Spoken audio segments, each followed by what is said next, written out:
A big breaking news coming in. Details of the portfolio allocation. The first big name that we've accessed here on India Today, Nitin Gadkari, retains the road transport ministry. The Council of Ministers, Nitin Gadkari remains the road and transport minister. The MOS for this particular ministry is Ajay Tanta and Harsh Malhotra. These are the details. We've been able to pick up more names expected to trickle in over the next few minutes. But the big news break that we're getting here on India Today, the first name and the first portfolio to be confirmed is that Nitin Gadkari has retained the road transport ministry. He's been hailed, of course, for the kind of transformative work that he's done in this department. Extremely passionate also about infrastructure, about transformation and the building of roads. And we've seen that in his work, which is why it really doesn't come as a big surprise that Nitin Gadkari has been retained as the Minister of Road Transport and Highways. The other big news that's coming in is that Ajay Tanta and Harsh Malhotra are the Ministers of State. So you'll see two MOS for this particular ministry. Nitin Gadkari remains the Minister of Road Transport and Highways. First on India Today is Modi 3.0's cabinet list and the portfolio allocation. The big breaking news on the first name that's emerged as far as the portfolios are concerned is that Nitin Gadkari has retained the same ministry as was a Modi 2.0. Rahul Kaval is joining us with more details on this. Rahul, names trickling in right now. Nitin Gadkari retaining the road transport ministry. Not really a surprise considering the kind of work that he's done in this ministry. Well, it's coming out in dribs and parts. It's not coming out in quite the seamless fashion that we're used to, that there's one list that comes out. Apparently, all the ministers had a document which was placed before them when the cabinet meeting happened that had their names on it and the lists of the ministers of state. So it's from there that we've gathered that Nitin Jairam Gadkari, the former BJP president who was road transport minister in the previous government, has retained his portfolio. He's got Ajay Tanta from Uttarakhand, from the Almora seat, Dalit leader. He's come in as his Minister of State, and the East Delhi MP Harsh Malhotra is the second Minister of State. Now remember, Nitin Gadkari was wildly popular in his first stint as in his stints as the transport minister. So he's got this position once again, and that's the one piece of information that we have. It's not coming out in quite the way that the Modi government is typically used to. It comes out in one go, coming out, Akshita, in bits and parts, and that also in some ways very ironically symbolic of the new style of functioning and the new political reality. It's not going to be one-way traffic now like the Indian roads coming in different directions. There was a lot of talk that with this being a coalition government, there'd be a whole lot of leaks. That most definitely isn't happening. News trickling in as and when the government wants it to come out. So the first name that's out is Nitin Gadkari. Rahul, I know that at this point we don't have more details, but do you see a lot more retentions of the same ministries, of leaders holding on to the same portfolio based on their performance? You know, I had an opportunity, Akshita, yesterday at Rashtrapati Bhavan to speak to some of the senior ministers who've had important portfolios in the past, and they typically indicated that they'd been told that they would be carrying on with their past portfolios. So, and if you see, and I remember once a conversation with the then Chief Minister Narendra Modi, and I asked him about his, preferences, style of picking, changing. He typically prefers continuity. So that's his default chosen option. He prefers continuity. So that's what he'd like to do. However, this is a new mandate and the mandate warrants adjustments, and there are alliance partners, heavyweight alliance partners who've come in. Concessions need to be made for them as well. So there will be some changes. But the big story we are breaking, and from what I can see from the other channels, they don't seem to know this yet, is that Nitin Gadkari is confirmed as the road transport minister and Ajay Tanta and Harsh Malhotra as his two MOSs. And we hope very soon to have more information for you, Akshita.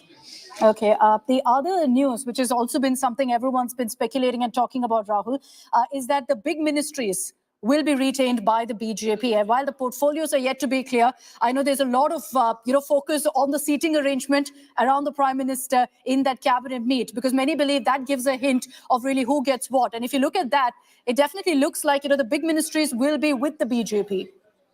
Oh, absolutely. I think, the Prime Minister made very clear, even in the fracas with the NCP, an offer was made that we can give you a Minister of State with independent charge, to which Praful Patel and those around him said, well, I've been minister in the past, and therefore an MOS is position is not something that I'm too happy with. They said, well, okay, we'll try and adjust you in the future. So it's as simple as that. We'll do the best that we can, is the BJP's perspective. We'll make the offer that we can. If it suits you, fantastic. And if it doesn't, well, then, you can decide what you want to do. So it's not as if attempts won't be made at concession, but ultimately, as far as the Lok Sabha is concerned, the NCP of Ajit Pawar has only one MP, and therefore an MOS was the maximum that they could have been offered. They didn't want that, and the Prime Minister and the BJP big gun said, well, okay, then so be it. So there will be some concessions, but the Prime Minister signaling that he is going to do what he thinks is right. And then if it works for the allies, fantastic. If it doesn't, then we'll have to see how that dynamic plays out. It'll be an interesting dynamic. It'll be a new dynamic. We haven't seen that in the past, Akshita, but it'll be interesting to see what happens. Very true. So on your screens is the news break that we've confirmed for you here on India Today. The first portfolio confirmation, Nitin Gadkari retaining the Road Transport Ministry. At this point, Rahul, and I want to just kind of go back to what you told us previously. Are we to then assume that now the union ministers have been told which portfolio they're going to be representing? Yeah, so, from what we gather, the ministers had a brochure, a file, as it were, placed before them, which had which had the name of the cabinet minister, it had the names of the ministers of state, and that's how Nitin Gadkari received information that he was going to be the union minister for transport. And Ajay Tamta found out that he'd be Minister of State, and so is Harsh Malhotra, a Minister of State. Now, I asked ministers yesterday that you must know for sure what you're getting. It can't be that you don't know. They said, "Nahi, bhai, hame nahi pata." How do we explain it to you? We don't at this moment. No, some had been given directional suggestions, but they didn't know for sure. So there is some curiosity, there is some interest, and it's also interesting how the dynamic is changing. It's not coming one way straight from the top. It's now dripping in from different directions. So I think that just makes things more exciting, Akshita.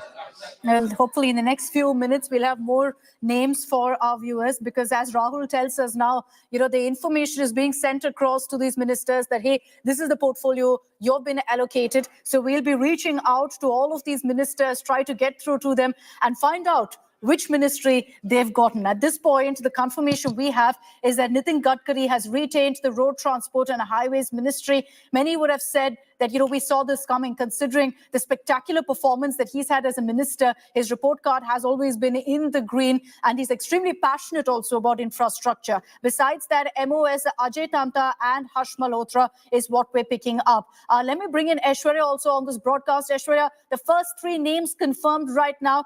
Are you picking up any more details, any more names that have come to the fore?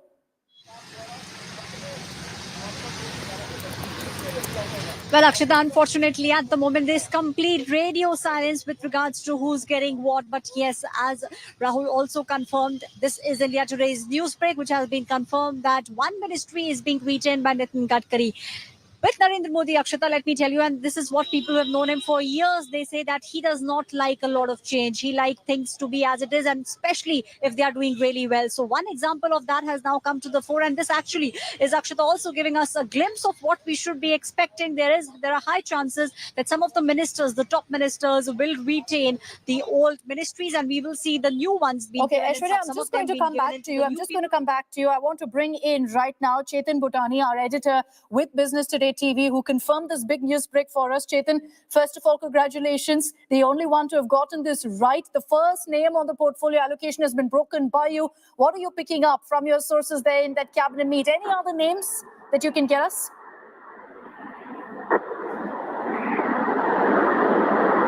Chetan?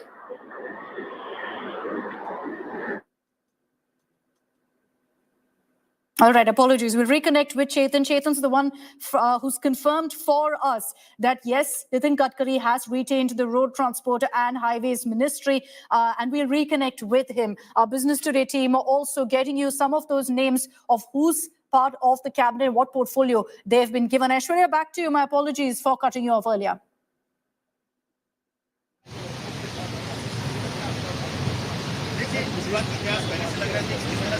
Well, Akshita, this is giving us a glimpse into what we should be expecting. It looks like we will see some of the old ministers retaining their ministries, and we will see some of the allies getting the new ministries. Those who have been sworn in for the first time, the new ministers will be getting some more ministries, because those who have known Prime Minister Narendra Modi for decades say that he likes things to be as it is. He likes things, and especially if they are going well, if you have done well, then he would want to retain you. So this is a glimpse that we are getting from what we can understand at the moment. We will see some of the other ministers also retaining some of the major ministries. Akshita. Okay, so this is the big breaking news that's coming in right now here on India Today. We've told you first, Nitin Gadkari will remain the Road Transport and Highways Minister. Considering the kind of work that he's done, considering how he's driven by passion, essentially, when it comes to this particular ministry and this department, it seemed but obvious that Prime Minister Modi would choose him to continue as the Road Transport and Highways Minister. Chetan Bhutani of Business Today is with us on this broadcast. Chetan, good evening. What are you picking up from your sources? You were the one who, of course, told us and got us this big news break of Nitin Gadkari retaining his ministry. Well, absolutely, Ankita. Ms. Tamta and other two people are definitely poised to be the MOS in Nitin Gadkari's Transport Bhavan, which is the Minister of Road Transport and Highways. 3 to 4 key pointers that my sources are telling me would be the key priority for Nitin Gadkari would be to reduce accidents on road by 50%, because India has also given this target and mandate to reduce 50% reduction in road accidents till 2030. Secondly, India is now planning to have a record construction of highways. Remember, the Bharat Mala Pariyojana, which Nitin Gadkari spearheaded, is eventually getting more projects on board, and including aggressive highway construction. We have seen 3 to 4 world-class highway expressways being built by the Nitin Gadkari's NHAI and other related agencies as well. So 3 to 4, my sources are telling me, are the key priorities for Nitin Gadkari. I'm told that he'll be taking charge tomorrow morning. Timing is not yet confirmed, but yes, Nitin Gadkari has retained the Ministry of Road Transport and Highways along with 2 Ministers of State. Okay, Chetan confirming for us that Mr. Gadkari then will go ahead and take charge tomorrow morning. So immediately hitting the ground running. He's, of course, been someone who's really driven infrastructural change in the country. So not really surprising that this is a decision that's been taken by Prime Minister Modi. Chetan, just quickly, any other names that you've been able to pick up on who's getting what? Well, Ankita, there's not been much clarity. There's a lot of rumors on social media altogether that Mr. Rajnath Singh is actually retaining the Ministry of Defense. But yes, again, no clarity we are having on what all cabinet portfolios is the top 5 and the CCS would be heading. But yes, definitely we are having more details on what Ministry of Road Transport and Highways will look like. We have 2 MOS and we have the Cabinet Minister, Mr. Nitin Gadkari. As far as other ministries are concerned, a lot of rumors going around in social media and, of course, in the journalist local circle as to who can be the possible finance minister, the future of Nirmala Sitharaman, in fact, also hangs with fate. We also know that JP Nadda, Shivraj Singh Chauhan, and other leaders would be given plum portfolios considering the hard work they have done for the BJP on the ground to retain as many seats as possible. But yes, the top creme de creme is definitely going to the BJP, and with Tamta and Harsh Malhotra getting MOS rank, Gadkari has now retained the Ministry of Road Transport and Highways. This is what we have been confirmed by our sources. All right, Chetan, thanks very much for getting us all of those details. Chetan Bhutani first telling us on India Today that Nitin Gadkari has retained the Road Transport and Highways Ministry. Aishwarya, coming back to you, it's expected that as far as, the senior leaders are concerned, we could see a lot of retentions, essentially, of some of the ministries that they represented in Modi 2.0. Yes, Akshita, and there is a very valid reason for us to believe that it will happen, because if you see what work has been done by the major ministries, and this is something that the Prime Minister and the top BJP leaders have been speaking about again and again. If we speak about finance, then from the fragile 5, India has now moved to the top 5. And that is something that Prime Minister now, Narendra Modi, now wants to make a change in. Now, from the 5th number, in the next 5 years, he wants to bring India to number 3. He wants our country to be in the top 3 economies of the world. So for that, there is a possibility Nirmala Sitharaman might continue as the finance minister. We have seen the kind of, giving back of sorts has been done by the external affairs minister, S. Jaishankar. Time and again, he's spoken about the fact that India is a strong country and the Western countries, the European countries, cannot dictate the way in which India should behave. We all saw how the war took place and there was a lot of pressure on India. So, making sure that the pressure is at bay and India thinks about itself first. So all those things were done by both both Prime Minister Narendra Modi and the External Affairs Minister. We have also seen how crucial things were being done by the Home Ministry, Amit Shah in charge of that ministry. So all these things were spoken about by the Bharatiya Janata Party, and Prime Minister Narendra Modi would like to make sure that the pace at which things were working, the pace continues. So this will be the best thing that will happen for Modi 3.0, Modi Sarkar 3.0 would be to make sure that there is continuation, because that is what Prime Minister has been speaking about. Defense also one of the other areas where the country keeping at bay what's taking place with regards to China, what's happening with regards to Pakistan, that is also something that has been taken care of. So the top ministries, the CCS as we call them, will be retained by the Bharatiya Janata Party, because these will be the pillars on which the road ahead, the bridge ahead for the next 5 years will be built on. And all right, I'm going to come right back to you, Aishwarya. Let's cut across to Harsh Malhotra, who's one from the national capital. He will be the one assisting Nitin Gadkari on the phone line with us. Many congratulations, Mr. Malhotra. MOS Transport and Highways, sir. Are you happy with your ministry? Looking forward to work with Mr. Gadkari? Yeah, I am blessed that I am working under Adharniya Nitin Gadkari ji. Harsh Malhotra ji, can you tell us when were you told and how were you told, sir? Just a few minutes ago. So by the media only. Oh, you've actually found out from the media. We've told you that what your ministry is, sir. I told you that I learned from media only. But in the cabinet meet today, were anyone told what they were going to get? Ministers. Mr. Malhotra, in the cabinet meet today, were any of the leaders who were there told what cabinet portfolio they would be getting? I was not there, madam.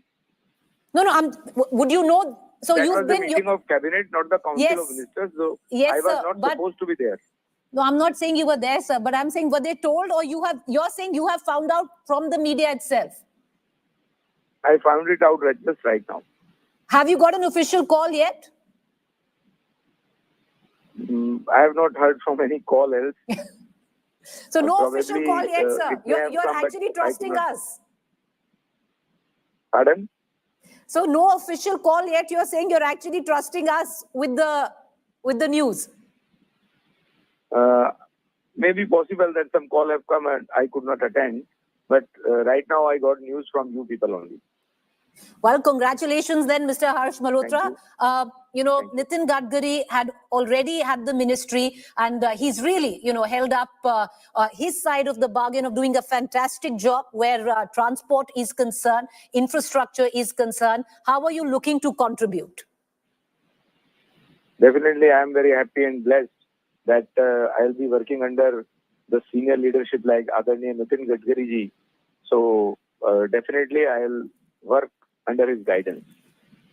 All right, you'll work under his guidance. Appreciate you joining us, Mr. Harsh Malhotra. That's so interesting in all of this, viewers, because Harsh Malhotra there, he is MOS Road Transport, and he actually learned that he is going to be assisting Nitin Gadkari, who has retained Road Transport Ministry through the media. Still waiting for the official call to come in. Well, Harsh Malhotra has won from the national capital, one of the 7 seats where East is concerned, Delhi. On the other hand, it's Ajay Tamta as well, who is going to be the MOS Road Transport and Highways.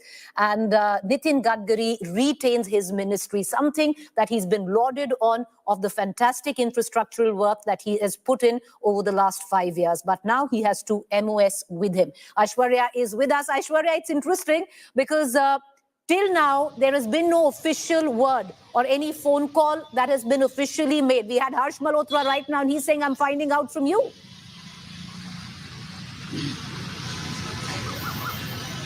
Well, Preeti, this is the typical modus operandi of how the Bharatiya Janata Party functions, and particularly how the top leadership of the BJP functions. They will not even let you know. And see, Preeti, it's not as if, we have not been speaking with leaders. In fact, Rahul Kawal also a couple of minutes back was speaking about the fact that he was there at the Rashtrapati Bhavan. He spoke with a couple of leaders, but all of them, were a little iffy. They did not know what to say. They all just spoke about the fact that the one direction that we have been given by Prime Minister Narendra Modi is that we all need to march forward together for Modi Sarkar 3.2. And, it's been almost more than 25 hours and we don't see any kind of speculation taking place. We don't see any kind of leak taking place. So this actually is giving us a glimpse of how tightly controlled the situation at the moment is. Apart from Nitin, we have not seen, any other name coming to the fore. But yes, a little bit of understanding of, how the government will function. But yes, a very, tightly guarded secret at the moment. Preeti. All right, but word is coming in that it seems continuity is going to be favored where Modi's cabinet 3.0 is concerned. But let's get you some of the inside details coming in. The cabinet did meet under the Prime Minister today, and the Prime Minister said most of you will continue doing your work. That would mean that the Prime Minister has chosen continuity, which he has spoken of, told the cabinet, आप में से ज़्यादातर लोग अपना काम करते रहेंगे, and the indication does seem to suggest with the likes of Nitin Gadkari continuing with the Ministry of Transport and of course attaching to him to MOS as well. Interesting to note, we're waiting in for the other top ministries in terms of, defense. Is it Rajnath Singh who's going to continue? Word comes in right now, viewers, that it is continuity that is going to be favored than any big change. Some were speculating that there might be, a change or a swapping of ministries between the top four, but that also seems to be not right now where it's concerned. It seems that continuity favored. Siddharth Zarabi, who's joining us. Siddharth, what's your bet? Finance Minister, is Nirmala Sitharaman going to hold on? Continuity. Well, one thing we should be absolutely sure, never take bets in Modi Sarkar. But what's really quite clear at this stage, basis a couple of sources, including some documentary sources, that the highways and roads portfolio is going back to Nitin Gadkari ji, and two ministers of state also being added on.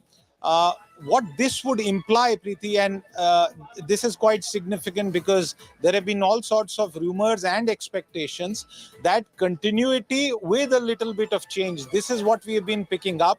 We've also been told by sources in the government that the message delivered at this first meeting of the cabinet was that work being done will continue by the people who are there in the cabinet, because remember, there are new inclusions, but a bulk of the cabinet is extending from Modi 2.0. So that's the message that was also delivered at the cabinet meeting, and therefore quite significant expectations that there will be largely continuity. But what we can tell our viewers, and that's been breaking on the network since quite some time now, is that roads, transport, highways, the builder of modern Indian highways, Nitin Gadkari, getting to continue to perform that task, and a very substantial task, really, Preeti. Well, you're right, there are substantial tasks at hand, but it's something that he's been lauded for the fantastic infrastructure development across the country. It's something that he needs to take forward because, Siddharth, there are many projects that still lie incomplete, but he's delivered on being the minister that he was. Well, absolutely. And what we are also getting at this stage is that there is no briefing that is expected now of the Union Cabinet. Remember, day one saw the formality of the next installment being done, and that decision by Prime Minister Narendra Modi and the PM Awas Yojana, massive expansion. Right. We are also being told at this stage that as far as some other details that we are getting, housing and urban affairs, Preeti, from these are you'll have to that the details that we are getting of possibly Manohar Lal Khattar, the former chief So there's minister. a change there. Manohar Lal Khattar, former chief minister, housing and urban affairs, with Tokan Sahu from Jharkhand as the minister of state. And there is another for power, Manohar Lal Khattar, with Shripad Yeso Nayak from Goa, the minister of state. So, Preeti, details coming Come in. again. Siddharth, come again. where the Ministry of Housing and Urban Affairs, which was earlier held by Mr. Hardeep Singh Puri, does that now shift to ML Khattar? Because we are breaking ML Khattar gets power ministry. Okay. Two ministries, in fact. If we were to go by that, Preeti, then two ministries. And even as we get you more details on that, it's very clear that as far as Mr. Gadkari coming back to his old portfolio, it's clear that some of the massive showpiece projects of Prime Minister Narendra Modi, the ones that he himself is very keen on, for example, Bharatmala. And remember, Preeti, the new policy architecture for electric vehicles, including, for example, the entry of Tesla. You remember that prior to that, there were several expectations that Tesla will make a big investment in India. But it's clear at this stage that some more sources, and my colleague Chetan Bhutani from Business Today Television telling us that his sources are telling him that Rajnath Singh remains as the Minister of Defense, is likely to retain the Ministry of Defense. So at this stage, pending confirmation, pending finality, I must tell our viewers through you, Preeti, that for the former Chief Minister of Haryana, two very significant portfolios being spoken about, housing and urban affairs, as well as power. Remember, R.K. Singh was the Minister of Power. Yes. And he's not there. And we also have two MOSs, including that inclusion from Jharkhand, from the Sahu community, Token Sahu from the state of Jharkhand, Preeti. All right, very, very interesting. Till now, what we can tell our viewers is Nitin Gadkari retains the Transport Ministry, viewers.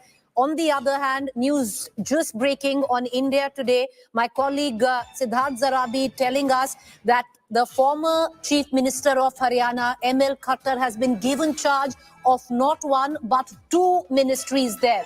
He is going to hold the Power Ministry as well as the Urban Development and Housing Ministry. The Urban Development Housing Ministry earlier was held by Mr. Hardeep Singh Puri, and ML Khattar takes on from there. ML Khattar also been given the charge right now of the Power Ministry as well. Of course, there are MOS attached to him. Back to Siddharth Zarabi for more. Siddharth, more names coming in. All right, let's cut across to Rahul Kamal. Rahul, our news director, joining us with the latest. Over to you, Rahul.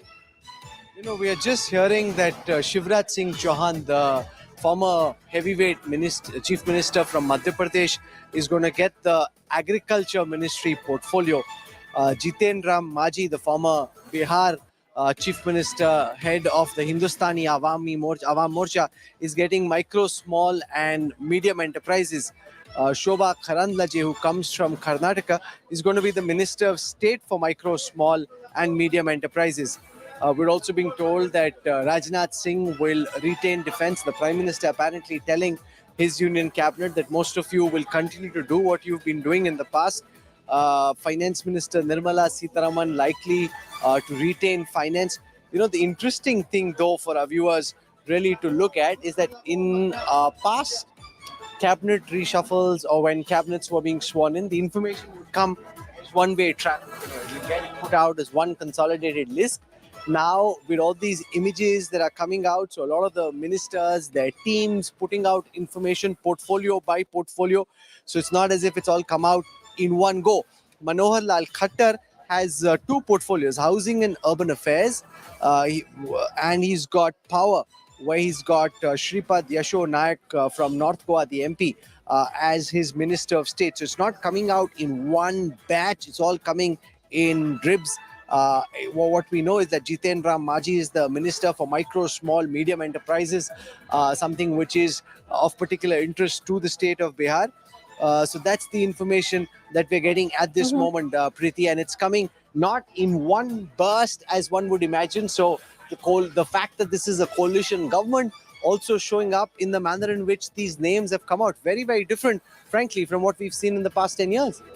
Well, you're right there, but Rahul, largely it does seem continuity has been favored. If you look at the names, at least the top four, seemingly till now, we don't know who holds the Home Minister portfolio. But at least, with what we are getting in, it does seem continuity chosen over any massive changes. But Preeti, when you'd asked me this question yesterday and we were at Rashtrapati Bhavan, I said exactly the same thing. The Prime Minister, from the time he was Chief Minister, prefers continuity. And that's just generally been his operating DNA. So he's unlikely to want to change that.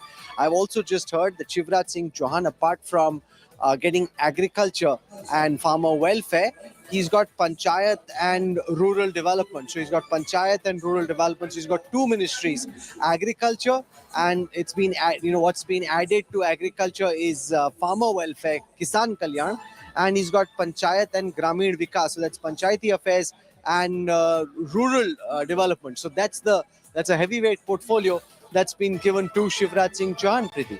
Well, you're right. There are two plum portfolios. And interesting, Rahul, interesting choice. You have an ML Khattar who replaces Hardeep Singh Puri where urban development is concerned, but he's also given the charge of power. And you have the former Chief Minister of Madhya Pradesh, Shivraj Singh Chauhan, who's been given two portfolios, both awarded.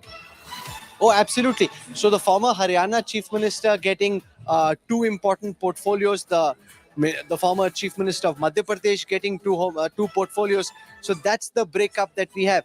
But again, what I find more fascinating than just what portfolios are being given to whom is that the operating style, the style of communication of this information, very different this time, Preeti, from what we've been used to seeing in the past. And I think that really is the biggest message from all the names that we've seen so far, Preeti. Would you reckon is that the hallmark of coalition politics, Rahul? Because the last two times we heard, or even during the reshuffle, it was very different. It's not just coalition politics. Most of these are BJP ministers. See, who has that image? It's the minister and his ecosystem that has the image. So the minister sent the photo to his ecosystem. The ecosystem's really happy and there's nothing wrong in it. They're putting it out and they're sharing that information, which is the way it used to be before Prime Minister Modi came into power. And it seems to be coming back to that, Preeti.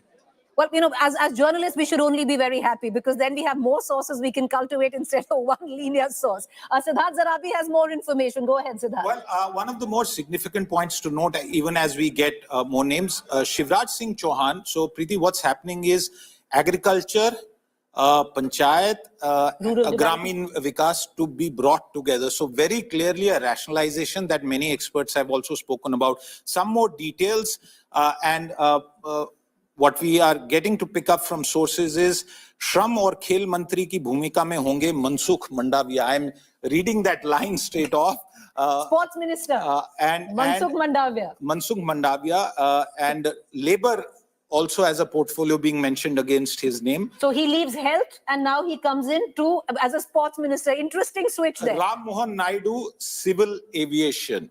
Ram Mohan Naidu now replaces aviation. Jyotiraditya Scindia on civil aviation. Civil aviation, and this again going to a crucial ally, obviously, Preeti. Exactly. But the big takeaway at this stage, apart from the names, is really bringing together those ministries with Shivraj Singh Chauhan, who has extensive track record of Madhya Pradesh and making it the grain bowl, especially the wheat bowl of India. And from that choice purely, I think the agriculture sector, now with a person who has deep hands-on multi-decade experience, and by clubbing in other ministries, what you will see that a very significant portion of our budgetary allocation that happens from the union budget is going to be more targeted, Preeti. Well, it's interesting because, Rahul, I'll bring you in. Earlier, where agriculture was concerned, there was Mr. Tomar from the very state. When he was replaced, it was Mr. Mundai, and now it is Shivraj Singh Chauhan. But, Rahul, I'd like to draw your attention to the new civil aviation minister, gone to an ally,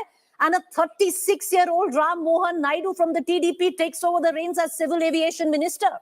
I met him yesterday at Rashtrapati Bhavan. We exchanged pleasantries. He says, I'm the youngest minister in this unionist cabinet, Rahul Saab, and you see I'll have a very important role to play. So these guys are young, they're charged up, well-spoken, educated. I think the country will get to see a lot of them, and they've been waiting in the wings for this opportunity. Somebody who met Chandrababu Naidu 10 days ago and then met him again after the verdict said, boss, how life can change in just a matter of 10 days. 10 days ago when I met him, this gentleman, Chandrababu Naidu, was a little unsure. He was hoping to win, but he couldn't be certain. And now when he met him, his chest was puffed up. And, yesterday at Rashtrapati Bhavan, the likes of Lakshmi Mittal, the likes of all the big businessmen who were there were all making a beeline from him. He wanted to go meet everyone. So body language changes. and a lot can change just in a matter of 10 days. What we're also hearing from our audience is from our reporters is that Chirag Paswan potentially gets the Ministry for Sports. So he gets the Ministry of Sports, and There you've seems got to be- so there's Rahul, a there clash. seems to be a Correct, discrepancy correct. because Siddharth has said it's Mansukh Mandavia who's been given spots. I think fair disclosure at Right. this stage, some of the names and portfolios that you have heard, viewers, are coming from photographs of a document that has names and pictures. Rahul, this is fabulous. We are back to old school journalism where because these when leaks are coming in from all over the place. It's not how it used to happen. Whatever way it is, we welcome it. And we can say, Preeti, Right. for establishing that with our viewers who will hold our feet to the fire, otherwise, is that there are photographs, there are names of those portfolios, and what we understand from many of the reporters from the network, including Business Today, who are on the job, Right. is that these are documents that have come out after the meeting of the cabinet. All right, so we're going to hold the news on who's going to be the sports minister. Yeah. Is it Chirag Paswan or is it Mansukh Mandavia? We're going to hold that. But Rahul, I want to bring you in. Dharmendra Pradhan, Rahul, holds on to HRD ministry. That means he's not going to be the chief minister of Odisha. And I've just heard from sources in the Janta Dal Secular that Kumaraswamy has got major industries in steel, heavy industries in steel. That's what the JDS is telling us. So this is frankly, it's not about who gets what, Preeti. The story really is the manner in which this information is coming out. We're being told from the JDS. Okay, I've just also got information that Sarabinda Sonowal, the former Assam chief minister, he's got ports, shipping and waterways. And Shantanu Thakur, who's the Matua leader from West Bengal, important cast in the BJP's calculations in West Bengal. He's the Minister of State for Ports, Shipping and Waterways. If this is the way this government's going to function and information will come out, it'll be very different from what we've seen and really makes things very exciting. It also means that there could be the odd error, but essentially, Preeti, information coming from different sources, and that just makes it a lot of fun. Well, you're right there. Rahul mentioned Sarbananda Sonowal as well as MOS Shantanu Thakur. So they both retain. Because Sarbananda Sonowal already is the Minister of Ports and Shipping and Waterways, and his MOS is already Shantanu Thakur. So both of them are the ones who are retaining. Yes, Rahul, go ahead. I just received information from one of the ministers in the cabinet saying that Mansukh Mandavia is the one who's got spots. They're watching our coverage live, and thank you, sir, for that. Really appreciate this. They're saying Mansukh Mandavia, who comes from Gujarat, is seen as one of the blue-eyed boys of Prime Minister Narendra Modi. He's been groomed personally by the Prime Minister for a very long time. He is the one who will have spots. That's the information that we've just received. We're also being told that Dharmendra Pradhan, who was for a long time seen as a potential frontrunner to be Chief Minister of Orissa, he's got education. It's a ministry he's dealt with in the past, and he'll be back in that ministry. Ram Mohan Naidu gets civil aviation, and Annapurna Devi gets women and child development. And it baffles me as I take our viewers through this list that all the information is coming more from the ministers and from the central source, whether it's the cabinet secretary or the Prime Minister's office. We still haven't heard in terms of what they're getting. We're also being told that Ravneet, go on. Right, no, go ahead. Annapurna Devi comes from Jharkhand, so interesting choice. I have an interest in WCD, but go ahead, Rahul. Yeah, I was just saying that Mansukh Bhai Mandavia, Chirag Paswan would have liked to get spots. He's young, he kind of thinks he's very careful. The only one minister I saw during the campaign was being careful about what he was eating. We've also just received information that Ravneet Bittu, who lost in Ludhiana, he's got Minister of State for Minority Affairs. So the grandson of Beyan Singh was assassinated, imported into the BJP. He's been given the Minister of State for Minority Affairs. But that's an interesting choice. But Siddharth Zarabi has the finance minister's name. So we now have from multiple sources, including Karishma Asudani, who covers finance ministry for us, that she's being told that the top four are the same, and that also includes finance minister. That also Nirmala includes home Sitaraman. minister. That also includes minister of external affairs. I'm only taking names of what we can go out. The top four are the same. the top four are the same, with the particular name of Nirmala Sitharaman as the finance minister, basis what our reporter colleagues are telling us. Rahul, it seems the top four are the same. So if we are looking at that, then we are looking at Amit Shah retaining home. We are looking at Rajnath Singh retaining defense. We are looking at Nirmala Sitharaman retaining finance. And we are looking at Mr. Jai Shankar retaining MEA. I've just received information and we are breaking it at this moment that Kiran Rijiju, the minister from Arunachal Pradesh, has got parliamentary affairs and minority affairs. Now that is interesting because parliamentary affairs is a very significant, very important portfolio. And that's now gone to Kiran Rijiju. Right. Kiran Rijiju, who used to be law minister, suffered a bit of a blow. This signals a rehabilitation of sorts because at a time when you need to take the opposition parties along, you need to have a joint consensus in terms of how the parliamentary agenda will flow.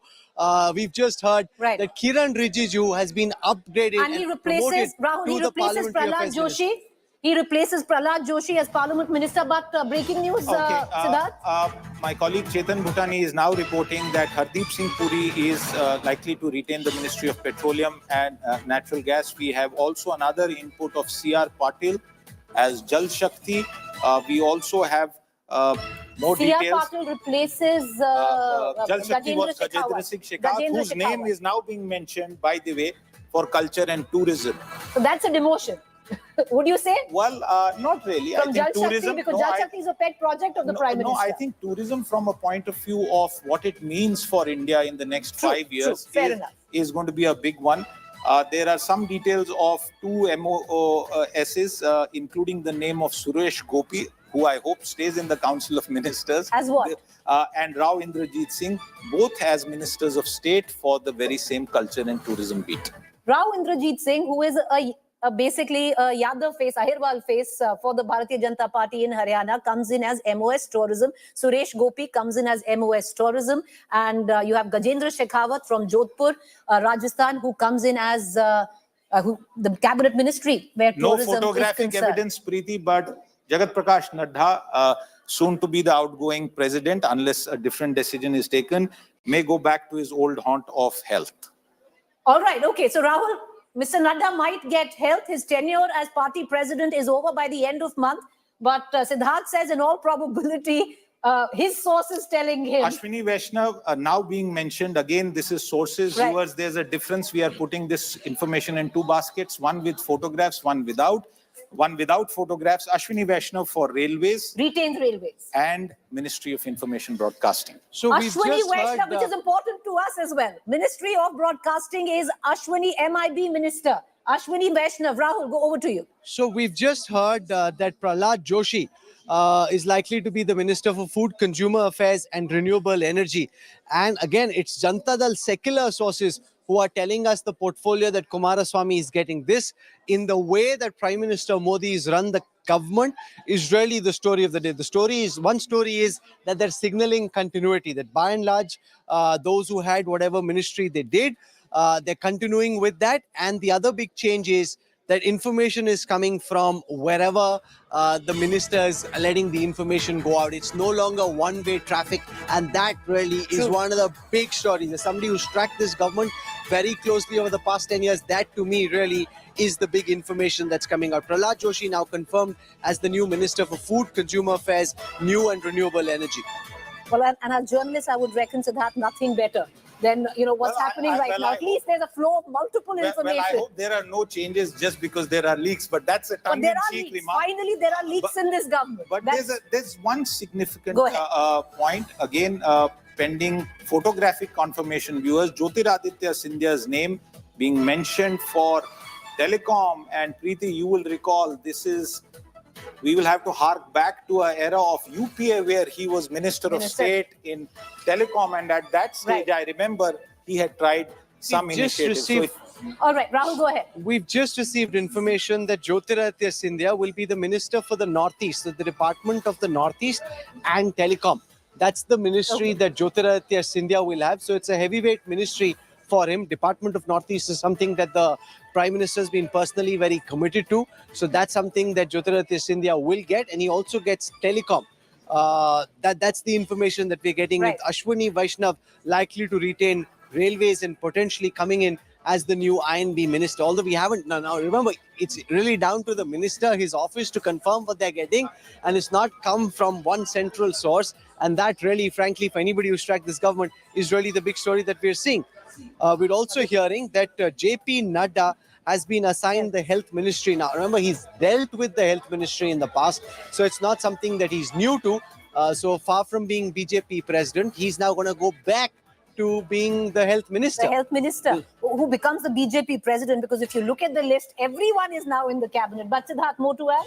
I would really say that let's also take a look at, therefore, the priorities that Prime Minister Narendra Modi is trying to send out through these portfolio allocations. The bulk of the allocations of budgets will remain in line with people who have dealt with these subjects for several years now, and therefore the policy thrust is going to continue to be the same. There are certain changes, but I would say that they are more from the point of view of the fact that there are 6 odd cabinet posts more that have been allocated. There are powerful allies who also have to be taken along, and perhaps some further changes could happen later on. But right now, this is continuity, largely with some smattering of change here and there, Preeti. And one of the changes is, of course, Jyotiraditya Scindia, who goes to Telecom and Northeast Ministry, while you have 36-year-old from the TDP, Ram Mohan Naidu, who comes in as the Civil Aviation Minister. JP Nadda, where health is concerned,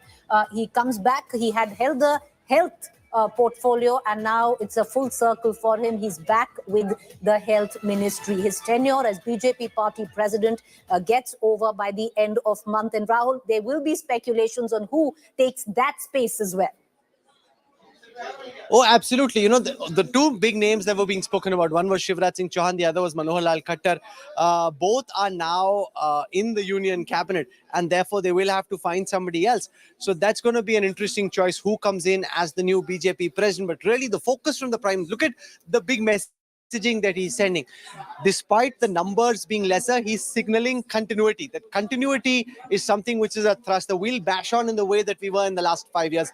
That's the central message he's looking to send in the manner in which these portfolios have been allocated. It's not, if you change too many things, it's at some level a reflection that maybe you don't think things were good or they weren't going the way you wanted, and therefore you have to make mass changes. When you largely take the same team, you're signaling to the world, you think that you have a crack team and you want them to go out and do what they're good at.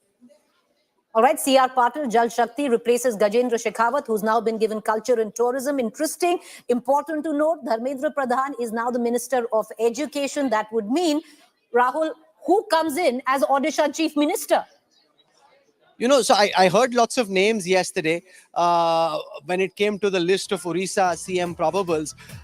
The interesting thing is that Dharmendra Pradhan, who probably would have wanted this job, he isn't getting this job. That seems quite clear because he's now in the ministry. Now, who out of them do you pick? It clearly will have to be one of the. It will clearly have to be one of the MLAs in the BJP in Orissa. They're the ones they'll have to pick. So it's going to be interesting in terms of who actually gets picked. There are a few wild cards. You know, there are these bureaucrats who work very closely with the Prime Minister, who come from the state of Orissa, the likes of Girish Murmu, who are also being mentioned of. But it's more likely going to be one of those who are part of the MLAs at this moment, and they're the ones who are most likely to pick. The names of Suresh Pujari, for example, doing the rounds in Orissa. Manmohan Samal again is the name that's doing the rounds in Orissa. So it'll be interesting to see who gets picked. They've really not gone with the most obvious choice. Like Shivraj Singh Chauhan would have been an obvious choice to be Chief Minister of Madhya Pradesh. He was denied that. So similarly, Dharmendra Pradhan would probably have been the obvious choice to be Chief Minister. He was denied that as well. So therefore, it'll be interesting to see who ultimately gets picked. Well, you know, Siddharth, I want to bring you in. Once again, let's get back to the top 4, where at least what our sources are telling us, they're all being retained. A confirmation at least coming in on the finance minister. Nirmala Sitharaman will keep finance in all probability. Rajnath Singh in all probability now keeps defense. Home, we haven't spoken about home, but at least what is being indicated, Amit Shah will keep home, and MEA, it will be Mr. Jaishankar. As far as Mr. Jaishankar is concerned, there were news reports that he's going to be at the G7 meeting along with the Prime Minister. But as far as Commerce and Industry Ministry is concerned, that's also a very large portfolio, especially on account of the fact that India hopes to conclude some major trade deals with various countries, including, for example, the United Kingdom. Mr. Piyush Goyal, who's just won handsomely from Mumbai, is now being said that he will retain the commerce and industry portfolio. And you asked about Amit Shah, the big four. We are being told by sources, in fact, more than one source now, that no change in the big four. And therefore, it would follow that the Home Ministry and the Ministry of Cooperation, which was a newly carved out portfolio in the previous dispensation, stays with Mr. Shah. All right, let's dip into reactions coming in. Some of them have only, found out from us, from the media, on what portfolios they are getting. So, MOS Transport, Ajay Tamta speaking to my colleague there. Listen in. मेरे लोकसभा क्षेत्र की जनता का, जिन्होंने मुझे सांसद बना के अपने क्षेत्र के लिए काम करने का अवसर दिया था। माननीय प्रधानमंत्री और माननीय भारतीय जनता पार्टी ने मुझे सरकार में काम करने के लिए भी अपना आशीर्वाद दिया है।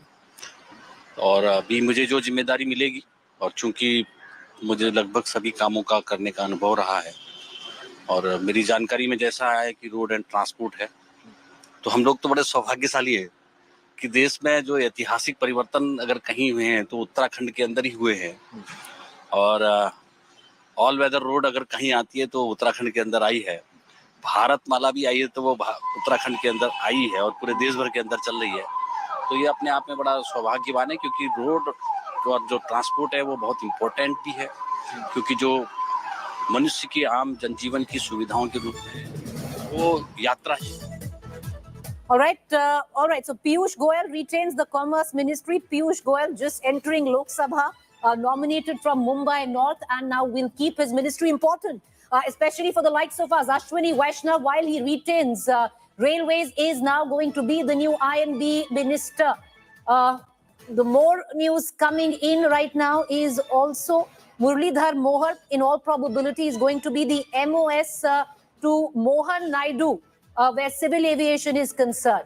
Interesting choices, small changes, small tweaking here and there. But Rahul, if you have to look at it, the big ticket portfolios, I would reckon the biggest gainers in all of this is somebody like a Shivraj Singh Chauhan and an ML Khattar. Oh, absolutely. They've been given important portfolios. We've just heard that Minister Piyush Goyal, who's now the MP from North Mumbai, he'll get, he'll get commerce and industry. Remember, there are lots of trade deals which are half negotiated, on the verge or heading towards closure, heading towards the last lap.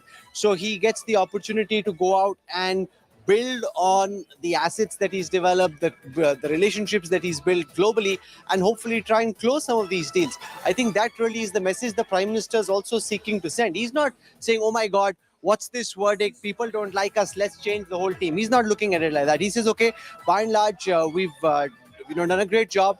We've been voted back with 240 seats. We now need to build on what we've got, which is essentially why, if you see, continuity, and that's the one word I've been emphasizing over the last 48 hours in this entire conversation. Continuity is really what the Prime Minister's thrust area has been. Well, we've practically heard a lot of the big ticket portfolios. IT is one which is left, Siddharth. Oh, very, very important point. And so far, no leaks, no information, I must tell our viewers. But why is IT very important? If you recall, once the TDP was in pole position, the first report suggested that TDP wanted IT. The founder of Cyberabad, Mr. Chandrababu Naidu, has a record as being one of the earliest chief ministers to talk about IT as a job creation tool, also for economic development. We don't know what has happened in that regard. There is, of course, one big name, the richest candidate in the Lok Sabha, Preeti, who's also come from that party. So Mighty is big one. And the bigger challenge in that ministry will be, unlike what Mr. Naidu had dealt with IT ministers during his era then, is the fact that we have global social media majors. And for the last 10 years, the Modi government has, frankly, not been able to come up with a cohesive strategy of dealing with them. We've had various drafts of law. And now that Mr. Rajiv Chandrasekhar is not there, I think whoever comes in will have to do a lot of reading because this is now going to be one of the most sensitive ministries. I would call it the most sensitive, frankly, beyond the big 5 or 6, because... All right, Rahul has some more information, Siddharth. Rahul, over to you. We've just heard that Bhupender Yadav, who again was one of the names mentioned as a possible future BJP president at some time, he's got environment. Remember, he's because of the Paris climate change dialogue and various other conversations that have been happening, he's been involved very heavily with climate change. He's got climate again. So he's also built, remember, what's the message here? These are leaders who've built some, who've built some experience and expertise over the years in different fields. They're being given the opportunity to continue what they were doing, which is why Bhupender Yadav has been given Paryavaran, the Ministry of Environment, and he gets to be Environment Minister once again.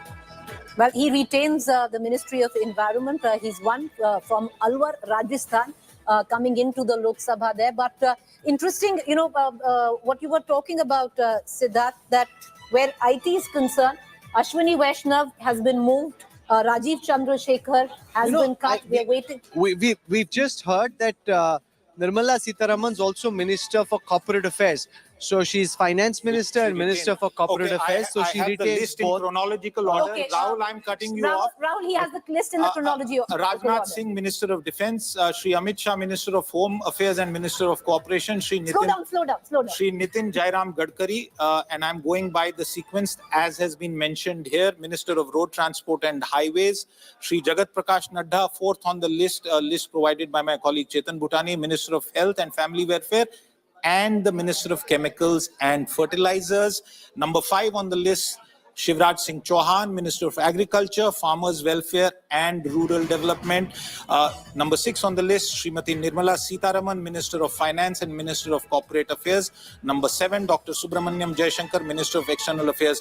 Viewers, I'm now skipping to, there are a couple of names missing. Minister of Steel, but I don't have that name here. But number 10 on that list with me right now is Piyush Goyal, Minister of Commerce and Industry, Shri Dharmendra Pradhan, Minister of Education, Shri Jitan Ram Manji, Minister of Micro, Small and Medium Enterprises, Shri Rajiv Ranjan Singh Urf Lallan Singh, Minister of Panchayati Raj, JDU. Minister of Fisheries, Animal Husbandry and Dairying, Shri Sarbanand Sonowal, Minister of Ports, Shipping and Waterways, Dr. Virendra Kumar, Social Justice and Empowerment, Shri Kinjarapu Ram Mohan Naidu, Minister of Civil Aviation, Shri Prahlad Joshi, Minister of Consumer Affairs, Food, Public Distribution.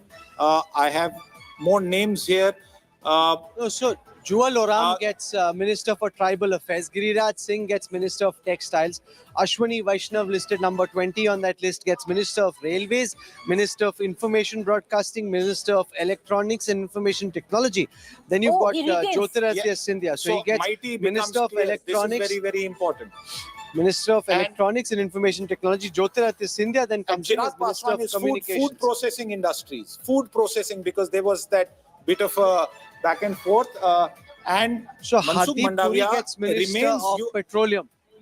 And Mansukh Mandavia, Labour, Employment, Youth Affairs and Sports. Labor, Employment, Youth Affairs and Sports. Two ministries. G. Krishan Reddy, Coal and Ministry of Mines. So G. Kishan Reddy, who started off as MOS Home and then was in tourism, now gets coal and mines. Chirag Paswan, food processing. C.R. Patil, Minister of Jal Shakti. Ministers of State, independent charge. Preeti, you had asked. Rao Inderjeet Singh, MOS Culture and of tourism. Statistics and Program Implementation. Okay. Of Planning and Ministry of Culture. So Jitendra Singh, MOS in charge of Science and Technology, Earth Sciences, PMO and the all-important Ministry of Personnel. That is also the detail. And now the formal communique has come. So very clearly... That's an important thing there, that finally the Rashtrapati Bhavan has put out the official communication long after everybody else had already given out their own individual information. Arjun Ram Meghwal is going to be Minister of State Independent Charge in the Ministry of Law and Justice. So he continues in the Law and Justice Ministry, apart from Minister of State in the Ministry of Parliamentary Affairs. Now remember, that's why Kiran Rijiju gets that all-important portfolio of being Minister for Parliamentary Affairs. Jadhav Pratap Rao Ganpat Rao gets to be Minister of State Independent Charge of the Ministry of Ayush, and in the Minister of State in the Ministry of Health and Family Welfare. Jayant Chaudhary is Minister of State independent charge in the Ministry of Skill Development and Entrepreneurship, and Minister of State in the Ministry of Education. So that's the full list that we've got. Rajnath Singh coming in at number 1. Continuing to be Defence Minister, Amit Shah coming in at number 2, continuing to be Home Minister and Minister for Corporation, Nitin Gadkari coming in at number 3, continuing as the Minister for Highways and Road Transport, and then Jagat Nadda becoming the new Minister for Health and Family Welfare, and also the Minister for Chemicals and Fertilizers. So JP Nadda is Minister for Chemicals and Fertilizers and Minister for Health and Family Welfare, and then Shivraj Singh Chauhan, Rural Development, Ministry of Agriculture and Welfare. So number 6 is the Finance Minister Nirmala Sitharaman, who's got Finance Ministry and again the Ministry of Corporate Affairs. Then there's Jaishankar, who gets to stay on. Rahul, this is interesting from a political point of view. Jitin Prasada is now Minister of State for Commerce and Industry. He also gets MOS in MIT, in Electronics and IT. Sripad Yeso Nayak, MOS Power and Renewable Energy. Pankaj Chaudhary, MOS in Finance, he was already there. Krishan Pal, Minister of State under Mr. Shah in Ministry of Cooperation. Ramdas Athavale in Social Justice and Empowerment. These are just MOS. Please take note. Ramnath Thakur, MOS Agriculture and Farmers Welfare. Nityanand Rai, MOS in Home Affairs. Anupriya Patel, MOS in Health, Family Welfare and Chemicals and Fertilizers. V. Somanna, MOS in Jal Shakti and Railways. Chandrasekhar Pemasani, MOS in Ministry of Rural Development and Communications. Professor S.P. Singh Baghel, Fisheries, Animal Husbandry, Dairying, Panchayati Raj. Shobha Karandje, she is in MSME and Labour and Employment. Kirtivardhan Singh, Environment, Forest, Climate Change, External Affairs. So Kirtivardhan Singh gets into External Affairs, MOS pretty high profile. B.L. Verma, Consumer Affairs, Food and Public Distribution. Preeti. Well, interesting. Rahul, if we are looking at it now in totality, what are the biggest takeaways that you see in all of this? One, continuity. 2, making space for allies, ensuring that they have reasonably significant portfolios, giving significant portfolios also to former chief ministers, the likes of Shivraj Singh Chauhan, the likes of Manohar Lal Khattar, because they've been brought into the cabinet. Space has been created for them. So I think that's the broad message. And the Prime Minister is saying, Sab changasi. I think that's really the broad message he's trying to send. Whoever thought they were, you're right there. Whoever thought there were going to be these massive changes that will take place because there's coalition pressure, that's not happening. What we are looking at is practically continuity from what was the last cabinet. There is going to be a reshuffle. But Rahul, to bring you back into this conversation, the big ticket, it's interesting because the likes of Chirag Paswan, do you reckon he'd be happy with food processing? Sorry, can you just repeat that? One of my colleagues just asked me something in the newsroom and I couldn't hear what you were saying. Rahul, the likes, allies have been accommodated, but the likes of, say, a Chirag Paswan, would he be happy with maybe a food processing minister? Given where he comes from, and when I spoke to Chirag Paswan at length after his victory, he says he wants to spend a lot of time in the state. Remember, there are elections in 2025 in Bihar, and he thinks that strength really comes from expanding his footprint in the state. As Nitish Kumar's long, illustrious political career comes towards the end, there is space for somebody to tap into and to become the next big thing in Bihar politics. You've got Tejaswi Yadav, who's currently leading the stakes. Chirag Paswan has established himself. There is quite a current in his rallies. You can see that very clearly when you travel with him, see the response that he gets. Some of the BJP leaders haven't been able to acquire the same profile. The BJP trying to build up Samrat Chaudhary at this moment, but in terms of mass connect, he doesn't have the same profile that Tejaswi Yadav does. Prashant Kishore doing his own number. He's now said on the 2nd of October, he'll turn Jan Swaraj into a political party and register it. So there are different people trying. So Chirag Paswan does want to spend a lot of his time on Bihar. And apart from that, his mother, who was there on the sidelines of the conversation saying, iski shadi bhi karani hai, we've had a rough few years. And the mother very keen on getting, the moment she said that, any boy who's roughly in that age, blushing hugely, and Chirag wanting to disappear into thin air just at that moment. But the mom also has one other KRA on her list, which is to get her young son married. Siddharth, to bring you in, What, according to you, or who, according to you, have been the biggest gainers? Ashwini And who- Vaishnav, without doubt. I agree, Ashwini Vaishnav. Without doubt, yes. look at the railways. The INB, railways. minus the road transport portfolio and your social welfare spending, the biggest critical growth-oriented ministry is the railways ministry. You take mighty for all the global reasons that I feel are significant, and you can probably discuss that for 1 hour, Preeti. And more importantly, information and broadcasting. And this is at a time, Siddharth, when the JDU has been wanting the railway ministry and they've lobbied for it very openly. And for the 10 years of I&B, it's been a point where there's been some amount of friction. There's been back and forth. There's been rethinking within government for policy making. And one thing is very clear, Mr. Ashwini Vaishnav manages to push in some of the most difficult things in a very, very soft and calibrated manner. We have seen him handle telecom without a whiff of any controversy. We've seen the massive expansion in the railways of the Vande Bharat program, additional capacity is being created. Although there are people who say that the railways has become more expensive, but the railways is not going to go bankrupt anytime soon. I think one of the biggest contributions to the national economy and to Bharat by the 10 years of Modi government so far have been that the railways has not been bankrupted. And on that note, Preeti, all railway stocks have been rallying since day one. God forbid, had it gone to some other party, I promise you they would have dropped like 9 pins. You know, Rahul, would you want to weigh in on that? Keeping railway ministers, one of the biggest gainers, as well as INB, he replaces Anurag Thakur. Do you see now a very different relationship where at least the media is concerned and the INB ministry?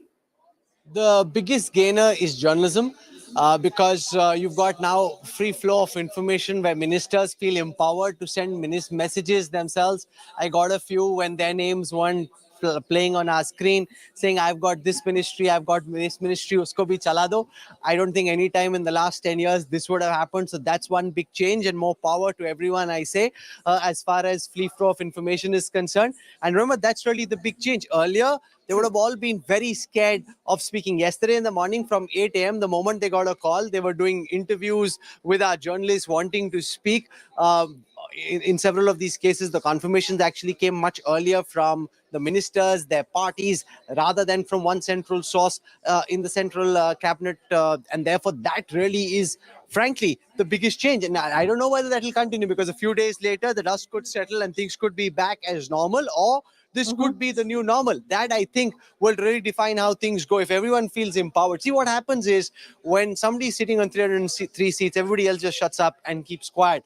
The moment the government is at 240, the others feel slightly more empowered than they would have been. It doesn't mean it's free for all. It's not like everybody just gets up and gets to say whatever they want, but they feel that they can breathe more easy. They can say what they want. And I think, frankly, that really is the biggest change. Apart from that, the fact that they've accommodated Shivraj Singh Chauhan and Manohar Lal Khattar and given them plum portfolios, I think that's really the one big change.